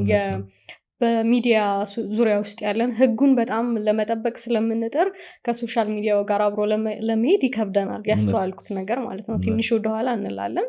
ከሙያው ውጭ ያሉ ሰዎች ደግሞ በደንብ ስኬታማ እየሆኑበትም አያለሁኝ። በተቃራኒው ደግሞ ጥቅሙ ምንድነው? እንደ ድሮ ቲቪ ሬዲዮ የመግባት አክሰስ ካልኖረ በራስህ ደግሞ ሚዲያ ማስኬድ ትችላለህ። ቲቪ እያየን አይደለንም። የሆነ ካፌ ወይ ያሉ ሰዎች ወይ ሬስቶራንት ወይ መንገድ ላይ ያሉ ሰዎች ስልክ ይጎረጉራሉ። እኔ ሌላው የታዘብኩት ቻይና 2 ሄጃለሁ እና ቻይና በጣም ትልቅ ሀገር ነች። ወደ 1.4 ቢሊዮን ህዝብ ነው ያለው እና እኛ ሀገር አሁን ፌስቡክ፣ ቲክቶክ ምናምን እንጠቀማለን አይደል? የተለያዩ ስድቦች ወይም ትችቶች ምናምን ይስተናገዳል። እዛ ግን እንደዚህ አይነት ነገር የለም። በጣም ነው የታዘብኩት። አንደኛ የወደድኩት የስራ ባህላቸውን ነው። ቲክቶካቸውም ሪስትሪክት ነው። እነሱ ደግሞ ዊቻት የሚባል ፕላትፎርም አላቸው። ልክ እንደ ፌስቡክ እንደምናምን የሚጠቀሙት ማለት ነው። ያንን መንግስት ኮንትሮል ያደርገዋል። ካን ዩ ኢማጂን 1.4 ቢሊዮን ማለት የኢትዮጵያን 14 እጥፍ አካባቢ ነው። እንግዲህ ህዝብ ያላቸው ትልቅ ሀገር ነው። ግን እንደዛ ሆኖ በዘር በሃይማኖት በፖለቲካ ኮሽታ አትሰሚም። ያንን ሁሉ ሰው ማኔጅ አድርገውት ይኖራሉ። ገብቶሻል አይደለም? ይሄ በጣም ለኢትዮጵያ ትልቅ ምሳሌ ሊሆን የሚገባ ነው ብዬ የማስበው። ሌላው ትልልቅ እድሜ የገፉ ሰዎች ወይ መንገድ ሲያጸዱ ወይ ጓሮ አትክልት ሲኮተኩቱና ውሃ ሲያጠጡ ነው የምታየው። ይሄ ምንድነው? የስራ ባህላቸው ነው። አገራቸውን አፈር ልሰው እንዴት እንዳነሱ በማውም የምታውቂው ነው። እና ይሄ ብዙኛ ልንማርበት የሚገባ ነው ብዬ ነው የማስበው። ሁሉም ሰው ስልኩ ላይ ነው ያለው። አሁን ስለ ቻይና ማውራት የፈለኩት በቃ ባስ ላይ ስትሄጂ፣ ባቡር ላይ ስትሄጂ፣ የሆነ ቦታ ስትሄጂ ከስልካቸው ጋር ነው። በቃ ስልክ ላይ ስራ ነው የሚሰሩት። የተለያየ ነገር ነው የሚያደርጉት። አጠገብሽ ሰው ሆኖ እንትን አይልም፣ አያወራሽም ሰው ኖሮ ማለት ነው። እና ይሄ አዲሱ ፕላትፎርም ሚዲያው ይዞልን የመጣው ነገር ቴክኖሎጂ ነው። እንድናድግ እንድንቀየር ያደርጋል። ያው የዕለት ተዕለት ህይወታችንም ግን ሞር ኦፍ ለምሳሌ እኔ አሁን ብዙ ጊዜ ገና ሲመጣ በህፃናት በልጆች ላይ ፕሮግራም ሰራለሁ። ምንድነው ትልቁ ፕሮብሌም ብዬ የማነሳው ብዙ ጊዜ እኛ ሀገር ልጅሽን ጥሩ ትምህርት ቤት ስላስተማርሽ ጥሩ ምግብ ስለመገብሽ በስነ ምግባር ታንጾ አደገ ማለት አይደለም። ወላጆች አብዛኛውን የሀብታም ትምህርት ቤት ተማሪ ልጆችን አይተሽ ከሆነ ከአቅማቸው በላይ ገንዘብ ይሰጣቸዋል፣ ከአቅማቸው በላይ ስልክ ይሰጣቸዋል። አታችመንቱ ጠፍቷል። በፊት የነበረው ግብረ ገብነት፣ ወላጆችን ማክበር፣ ከነሱ ጋር ጊዜ ማሳለፍ ነገር የለም። ማታ ከስራ ቤተሰቦች ሲመጡ ሃይማሚ ሃይዳዲ ነው የሚሉት። ሶፋ ላይ ሆነው ኢንተርኔት ላይ ወይም እንትን ላይ ነው ያሉት፣ ስልካቸው ላይ ነው ያሉት። እና ይሄ ነገር ትንሽ ከኛ ባህላችንን እያወጣን ይሄ የነበረንን መስተጋብር መጨዋወቱን እያጠፋ ነው ብዬ ማስበው። ምክንያቱም አንድ ቤት ውስጥም ማታ ላይ የምታየው ነው። ብዙ ሰው ማታ ላይ ተገናኝተው ግን ስልኩ ላይ ነው ያለው። ብዙ ቦታ ካፌም የሆነ ቦታም ተገናኝተን ልንጨዋወት ብለን ከስልካችን ጋር በጣም አታችመንቱ የሰፋ ነው። መኖሩ እንዳለ ጥሩ ሆኖ ሳለ ያንንም ግን ጉርብትናውን የምንገናኘውን የምንጨዋወተውንም ነገር እያጠፋን ነውና መታየት አለበት ብዬ ነው የማስበው። ስለዚህ ጥያቄ ምን ነበር መሰለህ፣ ይሄ አሁን ያመጣው ቴክኖሎጂው ሶሻል ሚዲያው ከጋዜጠኞች ካስተዋልከው ከምታየው ነገር ጠቅሞናል ወይስ ጎድቶናል? እየሰራንበት ነው ያልሰራንበት ነው ብለህ ታስባለህ? የጋዜጠኝነትንም ህይወት እየጎዳው ነው እየጠቀመው ነው ብለህ ታስባለህ? በሁለቱም መንገድ ነው የሚያየው። ምንድነው ብትይ በአንድ በኩል ቴክኖሎጂው ጊዜንም ገንዘብንም እንዲቆጥብ አድርጎታል። ሰዎች መረጃ እንዲኖራቸው አድርጓል። ብዙ ሰው በተለያየ አካባቢ ሊሆነው በየጊዜው በየሰዓቱ ቴሌቪዥን ላይ ይችላል። በግል ስልኩ ግን ኢንፎርሜሽን ይመጣለታል ማለት ነው። ሀገራዊ ጉዳይም ይሁን ዓለም አቀፍ ጉዳይም ይሁን የተለያዩ መዝናኛም መረጃዎችም የሚመጡበት አጋጣሚ ስላለ ጥቅሙ አለ።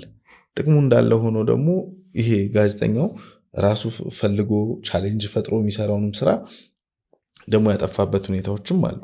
ያ ነገር መኖር የለበትም ብዬ አስባለሁ እና ጎን ለጎን ብናስኬደው የተሻለ ነው። ወደፊት እንግዲህ እንደምታውቂው ሶሻል ሚዲያ ነው እንግዲህ ሌሎቹን ዋና ሚዲያዎቹን እንግዲህ የሚቆጣጠረው ተብሎ የሚታሰበው እና ብዙ ነገር መሰራት አለበት፣ አዳዲስ ነገር መፈጠር አለበት ብዬ አስባለሁ እና ሁልጊዜ ለአዲስ ነገር አእምሯችንን ዝግጁ አድርገን አዳዲስ ነገር መፍጠር መቻል አለብን።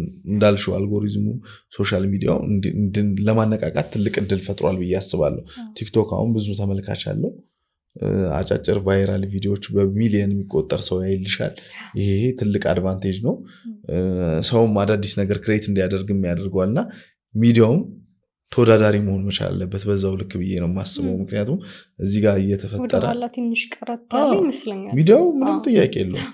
አሁን ካለው ሁኔታ አንጻር ሰው ብዙ ንግግሮች አይፈልግም፣ ብዙ ጽሁፎች አይፈልግም። ሾርት የሆኑ ነገሮች፣ ሾርት ኖቲስ የሆኑ ነገሮች ነው የሚፈልገው እና ይህንን ነገር እያስለመድነው መሄድ አለብን ብዬ አስባለሁ እና ጥቅሙም አለው። ጥቅሙ እንዳለ ሁሉ ደግሞ በተለየ መንገድ ነው የማየው፣ ጉዳት ሳይሆን በተለየ መንገድ አየዋለሁ። ለሀገራችን ስለ ጋዜጠኞች እንዴት ነው አንተ በመጣህበት እስካሁን እስካለው ድረስ ለውጦችም ሊኖሩ ይችላሉ፣ እዛው ላይ ስታክ አድርገን የቆየንበትም ሊኖር ይችላል። ምቹ ናት ጥሩ ናት ብለህ ታስባለህ? በምኑ በሶሻል ሚዲያው ነው ለጋዜጠኞች ሀገራችን ብዙ ነገር መስራት እንችልባታለን ብዬ አስባለሁ። እንዳልኩሽ ቀደም ባሉት ጊዜያት እንግዲህ የተለያዩ ማጋዚኖች የተለያዩ ስራዎች የሚሰሩበት ሁኔታ አለ። ያ ነገር በተለያየ ምክንያት የቆመበት ወይም የህትመት ዋጋ የናረበት ምክንያት አለ። ሀገራችን አሁን እንደምታውቂው በቅርቡ ታላቁ ህዳሴን አስመርቀናል። ብዙ ሰው ብዙ ኢትዮጵያኖች የተደሰቱበት በሀገርም በውጭም ያሉ ቻሌንጆች አሉ። እውነት ለመናገር ሁሉ ነገር አልጋ ባልጋ ነው ማለት ባንችልም እነዛ ቻሌንጆች እንዳሉ ሆነው በሀገራችን ግን ብዙ ስራዎች መስራት እንችላለን ብለን ሀገራችንን ከማስተዋወቅ አንጻር ቅድም ያልኩሽ ነገር አለ። የብዙ ነገር ፍላጎት ልዩነቶች አሉ። ምክንያቱም በዘር በሃይማኖት በፖለቲካ በብሔር ልዩነት እንኳን ቢኖረንም ወደድንም ጠላንም ያለችን አንድ ሀገር ነች። ልዩነቶቻችን ወደ ጎን ትተን ሀገራችን የምታድግበት እኛ ራሳችንን የምንለውጥበት ቤተሰቦቻችንን የምንመራበት ነገር መፍጠር መቻል አለብን ብዬ አስባለሁ። ምንድነው ሁልጊዜ አንዳንድ ጊዜ ሰዎች ተመርቀው ቁጭ ብለው ስራ ይፈልጋሉ። በጣም በርካታ ከዩኒቨርሲቲ የሚመረቁት ተማሪዎች አሉ። ቻሌንጁ ብዙ ነው። አንዳንድ ሰው ደግሞ ቁጭ ብሎ ስራ ማግኘት የሚፈልግ ሰው አለ። ካልለፋን ካልጣረን ደግሞ ስራ ሊመጣ አይችልም። በብዙ መንገድ ቻሌንጆች ሊኖሩ ይችላሉ። እንደ ልባችን ፖለቲካ ላናወራ እንችል ይሆናል ወይ ፍላጎቶቻችን ስሜቶቻችን ላናንጸባረቅ እንችል ይሆናል። ግን ባሉን ነገሮች ለውጦች ማምጣት እንችላለን፣ መስራት እንችላለን፣ መቀየር እንችላለን ብለን እናስባለን። ምክንያቱም ወደድንም ጠላንም ኢትዮጵያ እስከሆንን ድረስ ወጥቶ ያየ ሰው ነው ብዙ ነገሮች አስቸጋሪ ሁኔታዎች መኖራቸውን የሚያውቀውና በሀገር ውስጥ ሰርቶ መለወጥ እንደሚቻል መማሪያ ነው። ብዙ ነገሮችን ማየት የምንችልባቸው አጋጣሚዎች አሉ ብዬ አስባለሁ። እኛ ሀገር ጋዜጠኝነት ሲባል ታስረሃል ወይ መገለጫ እስኪሆን ድረስ እንደዛ አይነት ኤክስፒሪየንስ ነበረ። በተለይ በፊት አካባቢና ገጥሞ ያውቃል? መታሰር ሳይሆን ያው እንትኖች ገጥሞኝ ያውቃሉ። ተጠርቼ በሬዲዮ ፕሮግራሞች በምሰራባቸው መጽሔቶች በምሰራባቸው ተጠርቼ የተጠየቁባቸው ሁኔታዎች አሉ። መታሰር ሳይሆን ያው ጥያቄዎች ምናምን አይጠፉም እንጂ በስራ ሂደት ውስጥ እንኳን አልታሰርኩም። ይሄ እንግዲህ አፍሪካ ውስጥ እስከኖርሽ ድረስ የሚያጋጥም ነገር ነው። አይ ደስ ይላል በጣም። ስለዚህ ወደ አምባሳደርነቱ ከመምጣታችን በፊት ፐርሰናል ነገር አውራን። ፍቅር መቼ ነው የተጀመረው? ስለ ፍቅር ስቶሪ ነገር ለምጂ መጠየቅ እኮ ከባድ ነው። ግን ፖድካስት ደግሞ እንደ ቲቪ ሾው አይደለም፣ ነፃነት አለው፣ ብዙ ነገር ይወራበታል እና ስለዚህ አለመጠየቅ አልችልም። አላገባውም። ወደዛ ነኝ ግን መንገድ ላይ ነኝ። እጮኛ ነው ያለ? አዎ። እንዴት ተዋወቃችሁ? በስራ አጋጣሚ ገና ወደዛው ነው። ይሄንን ገና ስለሆነ ብዙ እንትን አልበለው ብዬ ነው። ኦኬ፣ ገና ጅማሬው አካባቢ ስለሆነ ስለዚህ ሲያልቅ ሲሰምር የዛን ጊዜ ይሻላል። መልካም። እሺ፣ ስለዚህ ፍቅር እንዴት ነው የምትገልጸው? ፍቅር እንግዲህ የሁለት ሰው ስሜት ነው ብዬ ነው የማስበው። ምክንያቱም ውስጥ ለውስጥ ወይም ልብ ለልብ መግባባት መኖር አለበት ብዬ አስባለሁ። አንዱ ጋር እምነት ከሌለ ትንሽ አስቸጋሪ ነው ብዬ አስባለሁ። እና የሁለት ሰው የስሜት ወይም ፍላጎት ነው ብዬ አስባለሁ። ቤተሰቦችህ አግባ ካሉ ስንተኛ ልጅ ነህ? ታላቅ እህት አለች። ሁለተኛ ልጅ? እና ታናሽ ወንድም አለኝ። ስለዚህ መካከል ላይ ነው። ሁሌ እንድታገቢ ይፈልጋሉ። አግባ ካሉ ስንት ዓመቱ ናቸው? የተወሰኑ ዓመታት ተቆጥረዋል። ግን ማግባት አይቀርም። ሁልጊዜ ራሴን አፕግሬድ ማድረግ እፈልጋለሁ በብዙ ነገር፣ በስራም በተለያየ መንገድ ማለት ነው። አንቺ ስለፈለግሽ ብቻ አይደለም የምታገቢው፣ የህይወትም ነው ራሱ የሚመራሽ። ገብቶሻል? አንዳንድ ጊዜ ምንድነው ሚስት ከጊዜ ትሰጣለች ነው አይደል የሚባለው። እኔ ፍላጎቱ ቢኖረኝም ያ ነገር ምርጫም ብዙ ነገር ያው ስራ ላይም ስትቆይ አርቱም ላይ ኪነ ጥበቡም ላይ ስትሆኝ ፍላጎትሽም ስሜትሽም ብዙ ነገር ነው የሚሆነው። ብዙ ነገር አይኗጅም ትሆኛለሽ። እነዚህ ነገሮችም አሉት እና እግዚአብሔር ደግሞ ከላይ ሲፈቅድ ነው። ያንቺ ጥረትም ያስፈልገዋል። እግዚአብሔር ብቻ አይደለም። እኔ አንዳንድ ሰዎች እግዚአብሔር ያቀልልናል ሲሉ እኔ እግዚአብሔር ያቅም እላለሁ። ለምን? ጥረት ሲኖርሽ ነው እግዚአብሔር የሚያቀልሽ። ምክንያቱም አንዳንድ ሰው አሁን ስራ ሳይሰራ ቁጭ ብሎ በቃ እግዚአብሔር ያቀልኛል ስለመበላው ነገር ማለት አይችልም አይደል? ስለዚህ እግዚአብሔሩ እንዳለ ሆኖ በራስሽም ደግሞ ጥረት ስታደርጊ ነው መጨረሻውን ደግሞ እግዚአብሔር ያሳምረዋል ብዬ አስባለሁ። እሺ፣ ስለኛ የሚባለውን ነገር ልንገርህ። እንግዲህ ትሰማ ይሆናል ብዬ አስባለሁ። እኔም ሰምቼ ስለሆነ የአርት ሰው የሚዲያ ሰው ምናምን ስትሆን በቃ ለትዳር አይሆንም የሚል አመለካከት አለ በደንብና ሴቷን ለምሳሌ ብዙ ኤክስፖዝ ትሆናለች፣ ብዙ ሰው ታውቃለች እና ብዙ ወንዶች ይጠይቋታል ተብሎ ይታሰባል። ወንዶች ደግሞ ያው ጠያቂዎች ናችሁ ብዬ እኔ ስለማስብ፣ በእርግጥ አሁን ተቀይሯል ትጠየቁም ይሆናል እና ወንዶች ላይ ስላለው ደግሞ ስለማላቅ ንገረኝ እስቲ። እናንተን የሚፈሯችሁ በምንድን ነው? በደንብ ምን አይነት ኤክስፖዠር ገጥመዋል አንተ? አሁን ጥሩ ነገር ነው ያነሳሽው። በፊት እንግዲህ ሴቶችን ምንድነው ስሙ እንግዲህ አውርተሽ ብዙ ጣውረድ አለ ጋብዘሽ ምን ብለሽ ነው የምታግባቢ። አሁን እንግዲህ ጊዜው እየተቀየረ ነው። ሴቷ ራሷ የምታወራሽ ትመጣለች ማለት ነው። ባህሉን መጠበቅ አለበት፣ ኦፍኮርስ መጠበቅ አለበት። ግን ከጊዜው ጋር ከቴክኖሎጂው ጋር ነው የምትሄጂው። ገብቶሻል? አሁን እኮ ሽምግልናም እንኳን ሲካሄድ ቀለል እያለ ነው። በፊት ተመልሳችሁ ይባል ነበራል። አሁን በሽምግልና ባንዴ ነው የሚያልቀው። ምክንያቱም ልጆቹ ወይም ጓደኛሞቹ ፍቅረኛሞቹ በደንብ ተዋውቀው አብረው ሆኖ ነው ሽምግልና ራሱ የሚላከው። እነዚህ ነገሮች እየተቀየሩ ነው ያሉት። ቅድም እንዳልሽው ኪነጥበቡ አርቱ ትንሽ ቻሌንጅ አለው፣ ከባድ ነው። ግን የተወሰኑ ሰዎች ያንን የሚያደርጉ እንዳሉ ሆኖ ሁሉንም ጀጅ ማድረጉ ደግሞ ከባድ ነው ብዬ አስባለሁ። ማለት በኪነጥበብ ውስጥ አንድ አይነት ሙያ ውስጥ ሆነው ተጋብተው ተዋልደው በፍቅር ጥሩ ህይወት የሚያሳልፉ ሰዎች አሉ እንጂ የአርት ሰው አይሆንም ይሆናል አይደለም መባል ያለበት። የሰውየው ስብዕና ነው የሚወስነው ብዬ የማስበው። አርት ውስጥ ስለሆነ ስላልሆነ ሳይሆን ከአርትም ውስጥ ውጭ ሆነውም እኮ ብልሹ አመል ያለው ሰው ሊኖር ይችላል። ገብቶሻል? ኦብቪየስሊ ማለት ነው። እንደዛም ደግሞ ሆኖ ደግሞ ጥሩ ስብዕና ሆኖ ኖሮት ትዳሩን ህይወቱን አክብሮ ደግሞ የሚኖር ሰው ይኖራል። ስለዚህ የተወሰነው አካል ጥሩ ስም እንዳይሰጠው ስላደረገው ሁሉንም በአንድ መውቀት ወይም በአንድ ጀጅ ማድረግ ወይም ፍርድ መስጠት ተገቢ ነው ብዬ አላስብም። እና በህይወት ውጣ ውረድ ውስጥ እንግዲህ የተሻለ ሰው የተሻለው እንዲኖራ የተሻለች ሴት እንግዲህ የሚገጥምሽ ሁኔታ ውስጥ ይኖራል ብዬ አስባለሁ። ስለዚህ ለትዳር ሬዲ መሆን አንድ ወንድ ለትዳር ሬዲ ከሆነ ብለህ ስታስብ በአንተ በኩል መገለጫው ምንድን ነው? እንግዲህ መጀመሪያ እንግዲህ ፍቅረኛ ወይም የትዳር አጋር የሚላትን ሰው ማክበር መቻል አለበት ብዬ አስባለሁ። ማክበር መቻል ማለት ምን ማለት ነው? በብዙ መንገድ ነው። እኔ አንዳንድ ጊዜ የሚገጥሙ ነገሮች አሉ በአካባቢ በተለያዩ ሁኔታዎች አግብቶ ወልዶ እንግዲህ ብዙ ሰዓት ወይም ውጭ የሚያሳልፍ ከሆነ ተገቢ ነው ብዬ አላስብም። ማክበር የሚጀምረው ጊዜ መስጠት ነው። ቅድም ሳነሳው እንደነበረው ማለት ልጅሽን ጥሩ ትምህርት ቤት ስላስተማርሽ በስነ ምግባር ታነጻደገ ማለት አይደለም። ጊዜ መስጠት፣ ፍቅር መስጠት፣ መንከባከብ ያስፈልጋል። ትልቅ ብር ሰተሽው ወይም ጥሩ ትምህርት ቤት ስላስተማርሽው ብቻ በቂ ነው ብዬ አይደለም።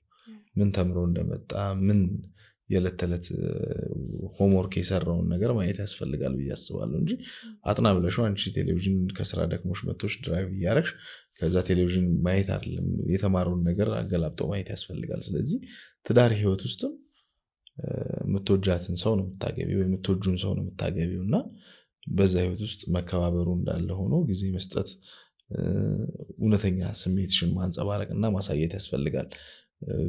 ቤት አሟልተሽ እዛ ጋር እንክብካቤ የምታጎይ ከሆነ ደግሞ እሱም እንቅፋት አለው ብዬ አስባለሁ።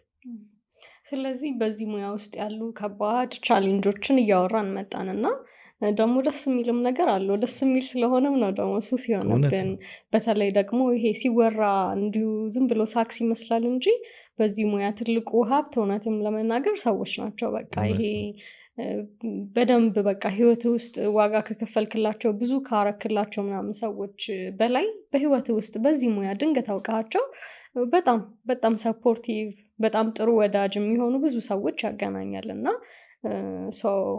ከክፍያዎች ውስጥ ለምሳሌ በቅርቡ አምባሳደር ሆነሃል። ስለሌሎችም በዚህ ሙያ ያገኘኸውን ጥቅም ንገረን። ታንኪዩ። እንግዲህ 2017 ለእኔ ስኬት ዓመት ነው ብዬ ነው የማስበው። 2018ም እንደዚሁ ይሆናል ብዬ ተስፋ አረጋለሁ። ከአንድም 2 ብራንድ አምባሳደር ነው የሆንኩት 2017። በብራንድ አምባሳደር ብቻ ሳይሆን በገቢ ጥሩ ሆኛለሁ። ስለዚህ እግዚአብሔር የተመሰገነ ይሁን፣ ክብሩን ፈጣሪ ውሰድ ብዬ ነው የማስበው። ምክንያቱም ከገንዘቡም ከምንም በላይ ደግሞ ስራ ሲመጣልሽ በሰራሹ ስራ ደግሞ ከመታወቅ በላይ ደግሞ እንደገና ደግሞ አምኖሽ አንድ አካል ሲመጣ ገንዘብ መቼም ሲሰጥሽ እኮ አምኖሽ ነው አይደል? ስራውን ፕሮሞት ታደርጊልኛለሽ፣ ሰው ጋር ህብረተሰቡ ጋር ባለሽ ኦዲየንስ ተቀባይነት የተሻለ ነገር ትፈጥሪልኛለሽ ብሎ ነው የሚያስበው እና በቢዋይዲ ኤሌክትሪክ መኪና የብራንድ አምባሳደር ኦልሞስት ብዙ ነን፣ 7-8 ነን። ብራንድ አምባሳደር ለመጀመሪያ ጊዜ ብዙ ብራንድ አምባሳደር የተደረገበትም እሱ ነው። የቢዋይዲ ፊንቴክ ከቻይና መኪኖች በማስገባት የኤሌክትሪክ መኪኖች ወደ ሀገር ውስጥ በማስገባት በጣም ብዙ ብራንድ አምባሳደሮች አለን። ሰራዊት ፍቅር ያለ፣ ዳንኤል ተገኘ ያለ፣ ገረም ደጀኔ ያለ፣ ሰለሞን ቦጋል አለ፣ ወንድም ካሊድ አለ፣ መንሱር አለ፣ መንሱር ጀማል፣ እኔ ያለው እነዚህ ብራንድ አምባሳደር ሆነን የቢዋይዲ ኤሌክትሪክ መኪኖችም ተሰጥቶናል። ከዛ ውጭ እንግዲህ እኔ ግማሹን ከፍዬ ግማሹን የብራንድ አምባሳደር ካሽም ከፍዬ ያለው። ከዛ ውጭ ሰው መኪናው ነው እንደ ክፍያ የሚሰጣችሁ ነው። ያው መኪናው ዋጋ አለ፣ ይለያያል። የመኪናው ዋጋ ለምሳሌ 6 ወይም 7 ሚሊዮን ብር የሚሆን ከሆነ ግማሹን የመኪናውን ዋጋ ከፍዬ ግማሹን ብር ደግሞ በብራንድ አምባሳደር በመሆኔ ማለት የሚዲያ የፕሮሞሽን ስራዎች ምናምን እሰራለሁ፣ አስተዋውቃለሁ ማለት ነው። ከዛ ውጭ የፍላይ አዲስ የጉዞ ወኪል ወደ ተለያዩ አውሮፓ፣ አሜሪካ፣ ካናዳ እና ቱርክን ጨምሮ የተለያዩ ሀገራት ይልካል በህጋዊ መንገድ ሰዎች ለኑሮ እንግዲህ በተለይ ኑሯቸውን ለማሸነፍ ወደ ተለያዩ ዓለም ሀገራት ሲሄዱ የማማከር አገልግሎት ነው የሚሰራው። ለትምህርት ሊሆን ይችላል፣ ለስራ፣ ቅድም እንዳልኩሽ ለጉብኝት፣ ለሕክምና የተለያዩ ሀገራት ይሄዳሉ ሰዎች። ሲሄዱ ግን አንደኛ በህጋዊ መንገድ መሄድ እንዳለባቸው፣ ሁለተኛ የማማከር አገልግሎት ማለት ብሪጅ ነው የሚሆነው ወይም ድልድይ ነው የሚሆነው እንጂ ቪዛ የመስጠት ማንዴት የኤምባሲው ነው እንጂ እሱ አይደለም። ለዚህም ደግሞ ምንም አይነት ክፍያ አይጠይቅም። ፋሲሊቴት አድርጎ ለምሳሌ አንድ ሰው ከዚህ ለሕክምናም ሆነ ለትምህርት ሲሄድ ምንድነው ሪኳየርመንቶች የሚያስፈልጉት ወይም መስፈርቶቹ ብሎ እነሱን ሰነዶች አደራጅቶ ኤምባሲ አቅርቦለት ኤምባሲው ደግሞ አፕሩቫል አድርጎ ቪዛ እንዲሰጠው የማድረግ ስራዎች ነው የሚሰራው። ያ ድርጅት ደግሞ ለ1 ዓመት የብራንድ አምባሳደር አድርጎ ሹመት የተለያዩ የኪነጥበብ ባለሙያዎች፣ አርቲስቶች በተገኙበት ነበር የተደረገው። ይሄ ደግሞ በ2017 ላይ ደስ የሚል ስኬታማ ጊዜ ነው። ምክንያቱም እኔ እንደምታውቂው ለብዙ እንግዲህ በተለይ በኢትዮጵያ ኪነጥበብ ውስጥ ብዙ ትልልቅ ስራ ሰሩት እንደነ ሰላም ተስፋዬ 5 አምባሳደር ሲሆኑ እኔ ማፈራረም የነበረው እና ከ5ቱ የሰላም ተስፋዬ 3ቱን ለቀስተ ደመና፣ ለዩቢክ ሞባይል እና ለፖፕላር ኤሌክትሮኒክስ ስትሆን እኔ ሰርቻለሁ። ሉላ ለሮያል ፎም ስትሆን ሉላ ገዙ ከሰላም ተስፋዬ ሌላ ማለት ነው። ጸገነት ከሰይፉ ጋር ጸገነትን ካወቅሻት ታዲያስ አዲስም ታዘጋጅ ነበር። አሁን ቅዳሜ ከዮናስ ጋር ኢቢኤስ ላይ እሷም እንዲሁ የሚዲያውን የፕሮሞሽኑን ስራ ሰርቻለሁ። ሙሉ አለም ጌታቸው አክተሩም እሱም እንደዚህ ከሌላ ድርጅት ጋር ብራንድ አምባሳደር ስራ ናፍቆት ትግስቱ እሷም እንዲሁ ከየትም ትሬዲንግ ጋር የኮስሞቲክስ ስትሰራ ብዙ ናቸው። ብቻ ብራንድ አምባሳደር ብዙ ሳፈራረም ቆይቼ እኔም ደግሞ መጨረሻ ሆኛለሁ ማለት ነው። ፈረም ወደ ፊልም ማስገባ ከማስፈረም ወደ መፈረም ደስ ይላል። አሁን እንደውም ብዙዎችም ትልልቅ ድምፃያኖችም ጨምሮ በሙያ ውስጥ ያሉ ኪነጥበብ ውስጥ ፊልም ውስጥ ያሉ እንደ ብራንድ አምባሳደር ፈልግልንም እያሉ ነው ያሉትና ሙያው እየተከበረ እውነት ለመናገር እንዳየሁት ክፍያውም ይህን ያህል በአንዴ ክፍያ ማግኘት ቀላል አይደለም። ምን ያህል ተከፈለ? እኔ በእንትን እንግዲህ ወደ 1.5 የተከፈለኝ በዚህ በፍላይ አዲስ፣ ያንኛው ደግሞ ከ3 በላይ ማለት ነው BYD። መኪናው ስንት ነው ማለት ነው? የኔ እንግዲህ ሲመጣ በፊት የነበረው 5.6 ነበረ። ትልቁ ሶንግ ፕላሱን ነው የነበረው። እንግዲህ ኦልሞስት አሁን ከ6 ሚሊዮን ብር በላይ ሆኗል አትሊስት። ስለዚህ ቀላል ነገር አይደለም። ደስ የሚል ነገር ነው። ቺርስ ኮንግራቹሌሽንስ። ምክንያቱም ቅድም እንዳልከው ነው ብራንድ አምባሳደር በሙዚቀኛ እንደውም ትንሽ ነው፣ አብዛኛው በአክተር እና አክትረሶች ነበር የተያዘው እና ሌላ ሙያ የሌለ ይመስል ማለት ነው። እና አሁን ላይ የሚዲያ ሰዎችም እየሆኑ ነው። ደረጃን ታስታውሻለሽ? ጋዜጠኞች ደረጃ ኃይሌ በጣም የምንወደው በኢትዮጵያ የሚዲያ ታሪክ ውስጥ ጥያቄና መልስ እናውቀዋለን። በነገራችን ላይ በአርቲስት ቴሌቪዥን እናውቀዋለን። በፋናም ላይ ከአዜብ ወርቁ ጋር ፕሮግራሞች ያዘጋጃል እና በጣም አንባቢ ነው። እንግዲህ መኖሪያ ቤት ተሰጥቶታል፣ መኪና ተሰጥቶታል። ሙያው እያደገ ነው። ይሄ አሁን ኪነጥበብ ብቻ ላይ ያሉ ሰዎች ሳይሆን ጋዜጠኝነት ሌሎችንም ሙያዎች ውስጥ ይሄዳል ብዬ አስባለሁ። ብዙ አርቲስቶች ትናንትና ብዙ ዋጋ ከፍለዋል። በተለይ አንጋፋዎቹ እስካሁን ስቲል በእግራቸው የሚሄዱ አሉ። እንዳለመታደል ሆኖ ነው ብዬ ነው የማስበው ኢትዮጵያ ውስጥ እንጂ ውጭ ዓለም ላይ ትንንሽ የኪነጥበብ ስራ የሰሩ ሰዎች በጣም ሀብታሞች ዝነኞች ናቸውና ብዬ የማስበውና አሁን እየተቀየረ ነው። ይሄ ደግሞ ለውጡ ደስ የሚያሰኝ ነው። ጥበብ ራሱ ዋጋ ምን ያህል እንደሆነ የሚያሳይ ነውና ለውጦች እየመጡ አሁን የበለጠ ደግሞ የሚቀየሩበት ሁኔታ አለ ብዬ አስባለሁ። ወደፊት በደንብ አይናቸው ይገለጥና ከሁሉም ሙያዎች አምባሳደር ያደርጋሉ ብዬ አስባለሁ። ዋይኖት ለምን አስተማሪ፣ ለምን ዶክተር፣ ለምን ጋዜጠኛ እንዴ? ለሆነ መኪና እኮ የሆነ ጎበዝ ሾፌሩም አምባሳደር ከሆነ ለምን አይሆንም አይደል? እውነት ነው። እና እነሱን ተስፋ አድርጋለሁ። የህይወት ፍልስፍና ምንድን ነው? ያው ሰዎች በሰሩት ልክ ከሰሩ መለወጥ ይችላሉ የሚል እምነት ነው ያለኝ በእኔ በኩል እና ሁሌ አዲስ ነው ሲነጋ፣ ነገ አዲስ ቀን ነው።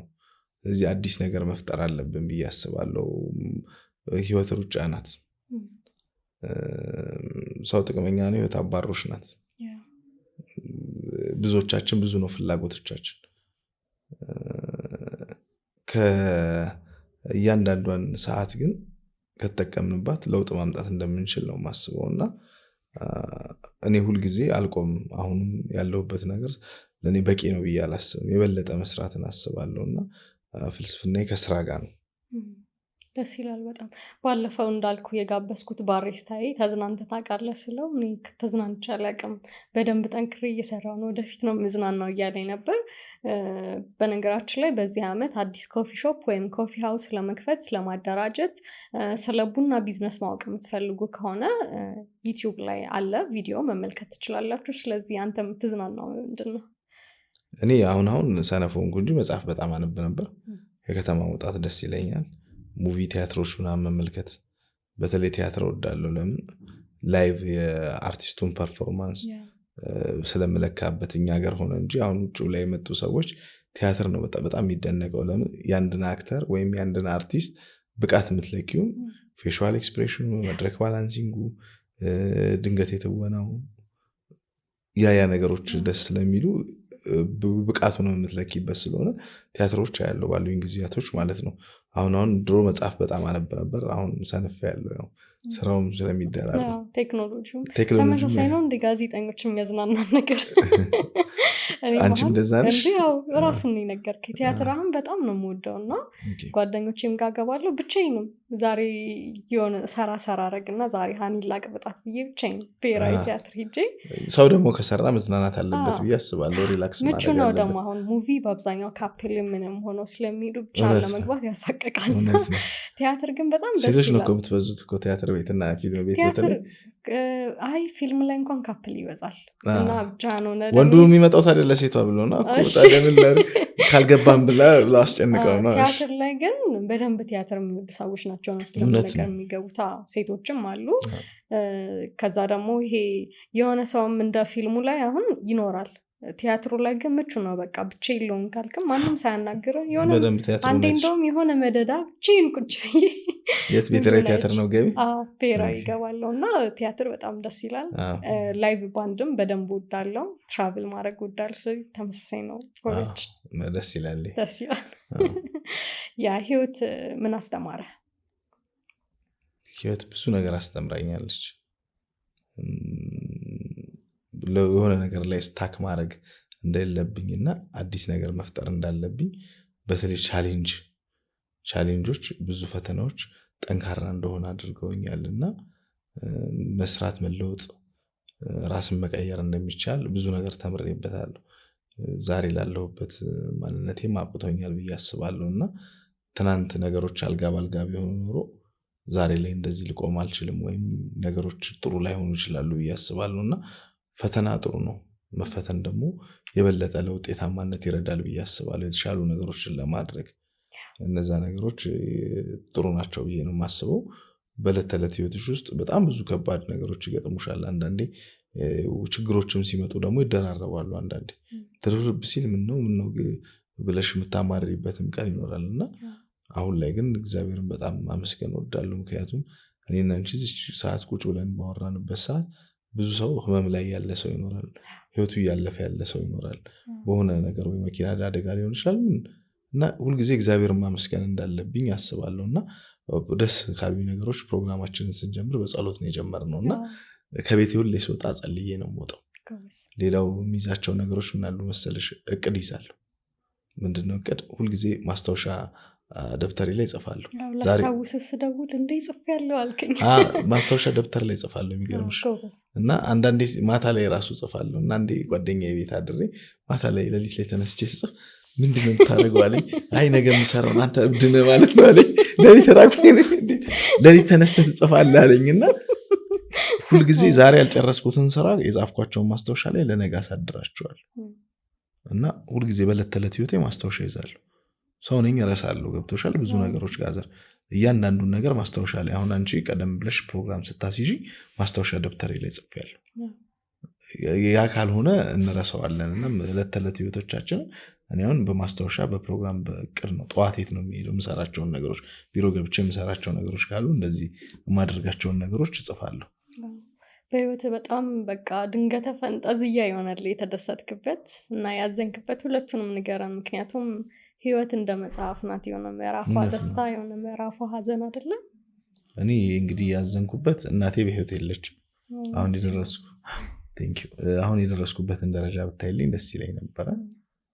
በህይወቴ ትልቁ ያዘንኩበት እሱ ነው።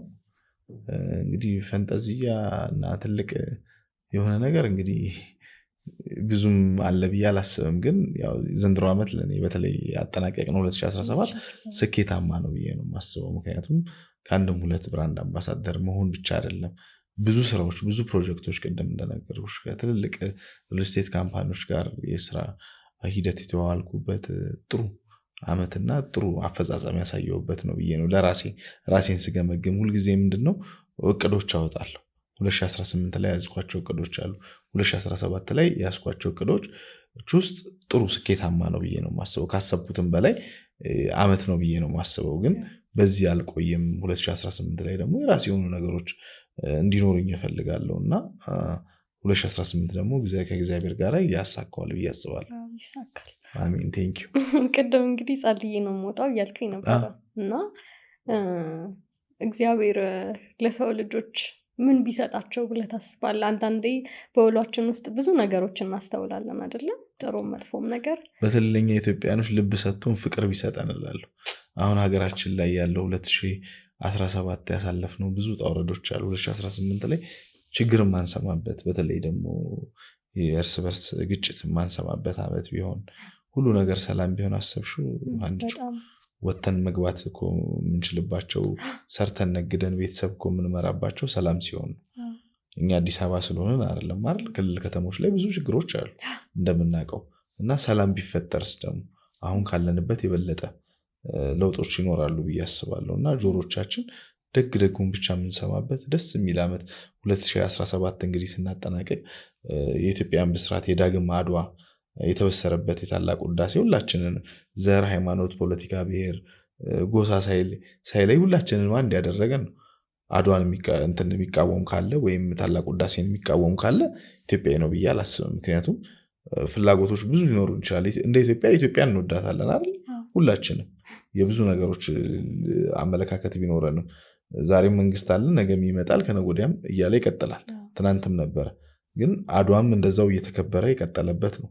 ታላቁ ህዳሴን ደግሞ ስናስብ የሚቃወመው የሚደግፈውም የተለያየ አመለካከት ያለውም ውጭም ያለ ሀገር ውስጥም ያለ የኢትዮጵያ ሀብት እስከሆነ ድረስ ያዋጣም አያዋጣም ይሄ ኢትዮጵያዊነት መገለጫ ነው ብዬ ነው የማስበው። ስለዚህ ሁላችንም አንድ ስንሆን፣ ስንዋደድ፣ ስንፋቀር፣ ሰላሙ ሲመጣ ደግሞ የበለጠው ውጤታማና ተርፋማ እንሆናለን ብለን እናስባለን። ካሰብነው በላይም ኢኮኖሚው ሲስተካከል ሁላችንም ነው የምንጠቀመው ብዬ የማስበው። በነገር ላይ አሁን ያልከው መገለጫ ነው አለላ ብዬ የጀመርኩበት ምክንያት አንድ ኢትዮጵያን ይገልጻል፣ እንደዚህ ለስፌት የምንጠቀምበት ነገር ነው። ሁለተኛ ደግሞ የተለያየ ቀለም አይደል ያላቸው እንደምታየው በጣም ነው የሚያምረው። ውበታቸው እንደዚህ አንድ ላይ ሲሆኑ ነው። ሰው ኢትዮጵያ ያላት የባህል ብሔር ብሔረሰቧ እሴቷ አለላ ናቸው። አንድ ላይ ስንሆን ደግሞ ኢትዮጵያ ናት። ሰው አለላ ማለት ኢትዮጵያ ናት። በጣም ደስ ይላል። እንዴ ኢትዮጵያኖች እኮ እኛ ብዙ የምንገለጽባቸው አሉ። አንዳንዴ ስለ ራሳችን አሁን እንዲነን እንላለን አይደል? እንዴ ዓለም እኮ በተለይ አላምረው በጣም እንጂ ምን አለባበስ በዓል ስሜት ነው ያለነው። እንደገና ደግሞ ደስ የሚል ነገር ነው። እኔ በጣም መጀመሪያ እዚህ ስቱዲዮ ጠርታችሁም እንግዳ አድርጋችሁ ስለጋበዛችሁኝም ቅድም እንደማመሰግንኩት ሁሉ አሁንም አመሰግናለሁ። ይሄ ነገር ደግሞ በይበልጥ ታሪክን ባህልንም አጎልብቶ መቀጠልም አለበት ብዬ አስባለሁ እና በጣም ነው የሚያምረው። ቴንኪዩ። ስለዚህ ሲከፋህ የምትጽናናበት፣ ሲደክምህ የምትበረታበት ቁልፍ ነገር ምንድን ነው ያንተ? ጸሎት አደርጋለሁ። በተሻለ መጠን ደግሞ ሲከፋኝ ቤተክርስቲያን ሄዳለሁ። በቻልኩት መጠን እምነቴ ላይ ጠንካራ ነኝ ብዬ ነው የማስበው። ማለት እንደዚህ አይባልም ብቻ ግን ነኝ። እኛ ሀገር ምን አለ መሰለሽ፣ እኛ ሀገር ምን ይባላል መሰለሽ፣ አንድ ከውጭ የመጣ ሰውዬ ሲነግረኝ ኢትዮጵያ ውስጥ የሆነ እንዲህ ነኝ ማለት ከጉራ ነው የሚቆጠርብሃል። አሜሪካን ሀገር ብትሆን አለ ይሄ ፎቅ እኮ የኔ ነው ይሄ እንትን ነው ምናምን ብለህ ታወራለህ አለ። እዚህ ግን እንዲህ ካወራ ይሄ ጉረኛ ልጅ ይባላል አለ። እንደዚህ ነገር አለና በተቻለኝ መጠን እንግዲህ ሲከፋኝ ብቻ መሆን የለበትም ብዬ አስባለሁ። ባይከፋኝም ቤተክርስቲያን መሄድ አምላክን ማመስገንና ማገልገል ተገቢ ነው ብዬ አስባለሁ። እንደዚህ ነገሮችን አደርጋለሁ። ከዛ ውጪ በጎ አድራጎት ላይ ያልነገርኩሽ በጣም እንቀሳቀሳለሁ። መሰረት በጎ አድራጎት፣ ሙዳይ፣ መቄዶንያ፣ የወደቁትን አንሱ፣ ጌርጌሲዮን፣ ሰሊሆም በተቻለኝ መጠን ሜሪጆ ሁሉም ጋር እሄዳለሁ፣ አገለግላለሁ። በሚዲያም ባለኝ ነገር ሰራለሁ። ሜሪጆ ላይ ቦርድ ነኝ። ሌሎቹ ጋር በበጎ ፍቃድ በበጎ አምባሳደር በመሆንም አገልግሎቶችንም ማለት ካለችን ሰዓት ደግሞ ቆጥበን ሶሻል ሪስፖንሲቢሊቲ ወይ ማህበራዊ ኃላፊነት መወጣት ረገድም እንቅስቃሴዎች እናደርጋለን። ያለንን ሚዲያን በመጠቀም እነሱን ፕሮሞት የማድረግ ስራዎችንም የምንሰራባቸው ሂደቶችም አሉ። ስለዚህ በጣም ጥሩ ቆይታ አደረግን። እንደ ሲኒየር ጋዜጠኝነት እየተዋወቅ ነው። አንተ ኦልሬዲ ኢቨንት ኦርጋናይዘር ሆነ ስራ እየሰራ በደንብ ኢቨንት ላይ ገና አንተ ተፍተፍ እያልክ እኔ ደግሞ ተቀጥሬ ጀማሪ ምናምን ተዋውቀን ኢቨንት እንደዚህ ላርክ ብዬ እየጠየቅኩ ኢቨንቶች ላይ የተዋወቅ ነው እና ስለዚህ እንደ ታላቅ እስቲ ምከረኝ 3 ምክሮች፣ ቁልፍ ነገሮች። አንቾ ጎበዝሽ። እኔ ምንድነው መሰለሽ ሴት ልጅ በራሷ ስትቆም ማለት ምንድነው ምለው ትልቅ ነገር ነው ብዬ ነው የማስበው። ስራ አለ፣ ስራ የለምነቱ ሳይሆን ስራውን መንገድ ማወቅ የተሻለ ነው ብዬ ነው የማስበው። እና አንቺ ትናንትና ባጭር ጊዜ ነው እንግዲህ የራስሽን ነገር ጀምረሽ እየሰራሽ ያለሽው እና የበለጠ አጎልብተሽ እንደምትሄጂ ተስፋ አደርጋለሁ። ምክንያቱም ለማወቅ ለመጠየቅ ዝግጁ ሆነሽ ሰውነሽ ሁሌ ትምህርት ቤት ነው ህይወት መጠየቅ መቻል አለብን ብዬ ነው የማስበው። ሁሌ ትምህርትም የሚቋረጥ ነገር አይደለም ብዬ አስባለሁ እና በራስሽ እዚህ ደረጃ ደርሰሻል። ተጣጥረሽ ትናንት ተቀጣሪ ነበርሽ፣ አሁን የራስሽን ነገር ጀምረሻል። ይህን ነገር ደግሞ አጎልብተሽ የበለጠ አጠንክረሽ ትልቅ ደረጃ እንደምታደርሹ ተስፋ አደርጋለሁ እና በዚሁ ቀጥይ በርቺ ነው የምለው። አፕሪሼት አደርጋለሁ። እና ምክሩ ደግሞ ምንድነው መሰለሽ ትንሽ የኛ ዝና ወይም ትንሽ ነገር እያወቀን ስንመጣ ወደኋላ የሚያደርጉን ነገሮች አሉ። ከሱ መጠንቀቅ አለብሽ። ምክንያቱም ቅድም እንዳልኩሽ ነው ሚዲያ ኢንተርቴይንመንት በተለይ ደግሞ ሴት ስትሆኚ ቻሌንጁ ከባድ ነው እንደምታውቂው። ብዙ ጣውረዶች አሉ፣ ብዙ ፈተናዎች አሉ። እነዛን ፈተናዎች በብልጠት ስማርት ሆነሽ ማለፍ ያለብሽን ነገሮች አልፈሽ ነገሮችን ስኬታማ እንድትሆኚ የሚያስችሉሽ ነገሮች ይኖራሉ።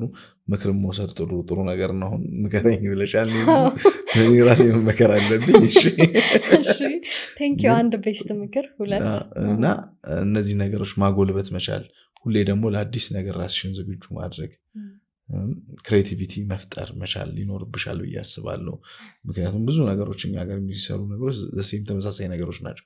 አዲስ ነገር ክሬት ይዘሽ በመጣሽ ቁጥር ግን ሰው ምንድነው የሚፈልገው የሚለውን ነገር ማወቅ መቻል ትልቅ ነገር ነው ብዬ አስባለሁ። እና እነዚህ ነገሮች አጠንክረሽ ነገሮች ሳያታልሉሽ ወጣትነት እንትን ሳይልሽ ብልጭ ነገሮች ሳያጓጉሽ የበለጠ ቻሌንጆችን መጋፈጥ ይኖርብሻል ብዬ አስባለሁ። እና ጥሩ ስራ ነው የሰራሽ ያለሽው።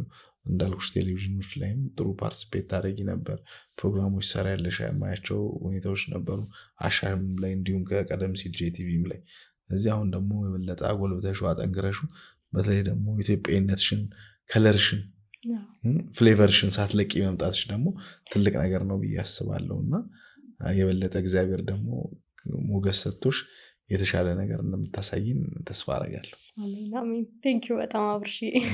በጣም የሚገርሙ ምክሮች ናቸው። ለእኔ ብቻ ሳይሆን በእኔ ሰበብ ብዙ ሴቶች ተጠቀሙበት ይህንን ምክር። ስለዚህ ወደፊት በምን እንጠብቅ? የመጨረሻ ጥያቄ ነው። እንግዲህ እንዳልኩሽ አብርሃም ግዛው ኢንተርቴይንመንት የራሱ የሬዲዮ ጣቢያ የመክፈት ሀሳብ አለው። አሁን የሚሰራውን ነገር ደግሞ አጎልብቶ በኢንተርናሽናል ደረጃ ኢቨንቶች ኦርጋናይዝ የማድረግ ስራዎችን ይሰራል። እንዴት ሬዲዮ አሰብክ? እንዴት ቲቪውን አላሰብክም? ቲቪ ትንሽ ቻሌንጅ አለው። እኔ አሁን እኮ ቴሌቪዥን ጣቢያ ላይ ግን አንጻራዊ ይሻላል ነው። ለምንድነው አንጻራዊ ይሻላል የምልሽ? አሁን ቲቪ በየጊዜው ፕሮዳክሽን አለው፣ ወጪውም፣ ኮስቱም፣ ሳተላይቱም ክፍያውም ብዙ ነው። እስቲ ከዚህን ጀምረውና ደግሞ ተለቅ እያደረግነው እንሄዳለን። የአጭር ጊዜ መካከለኛ የረጅም ጊዜ እቅድ እያደረግሽ የምትሄጅባቸው ነገሮች አሉ። ተከፍቶ የሚዘጋ ቲቪ ከሚሆን ትክክል ነው። የተሻለ ነገር የምትፈጥሪበት ሁኔታዎች ኖሮ የተሻሉ ስራዎችን የመስራት ፍላጎቱ አለኝ ብዬ አስባለሁ። አሁንም የጀመርኳቸውን ስራዎች በፕሮፌሽናል ደረጃ ሳድጌ የበለጠ ስራ ሰራለሁ ብዬ አስባለሁ። 2018 ደግሞ የስኬት ዓመት ለሁላችንም፣ የፍቅር፣ የመተሳሰብ፣ የአንድነት ዓመት፣ ችግሮችን ማንሰማበት፣ እነዚህ ያሉ አካባቢዎቻችን ላይ ያሉ ግጭቶችን ማንሰማበት፣ አንድ የምንሆንበት፣ ፍቅር ጸጋ ሰጥቶን ደግሞ የበለጠ አሁን የተጀመሩ ሜጋ ፕሮጀክቶች ብዙ አሉ በመንግስትም በግልም እና እነሱም አልቀው ደግሞ በፍቅር የምንኖርበት ዓመት እንዲሆንልን እመኛለሁ። እጅግ አድርጌ አመሰግናለሁ። ስለዚህ ሬዲዮን ከስንት ጊዜ በኋላ እንጠብቅ? እኔ አላውቀውም። እንግዲህ እንደ እግዚአብሔር ፍቃድ በአጭር ጊዜ ውስጥ እንግዲህ ከእግዚአብሔር ጋር እግዚአብሔር ያሳካልኛል ብዬ አስባለሁ። የኔም ጥረት እንዳለ ሆኖ ማለት ነው። ደስ ይላል አብርሽ፣ ያሰብከው ተሳክቶ ከዚህ በኋላ ደግሞ የምን 15 45 55 ዓመት በዚህ ሙያ ላይ ሰርተህ ለብዙዎችም ደግሞ የምትተርፍ እሱ ነው እዚህ ያደረሰኝ የምትባል አይነት ሰው እንድትሆን እመኝልሃለሁ።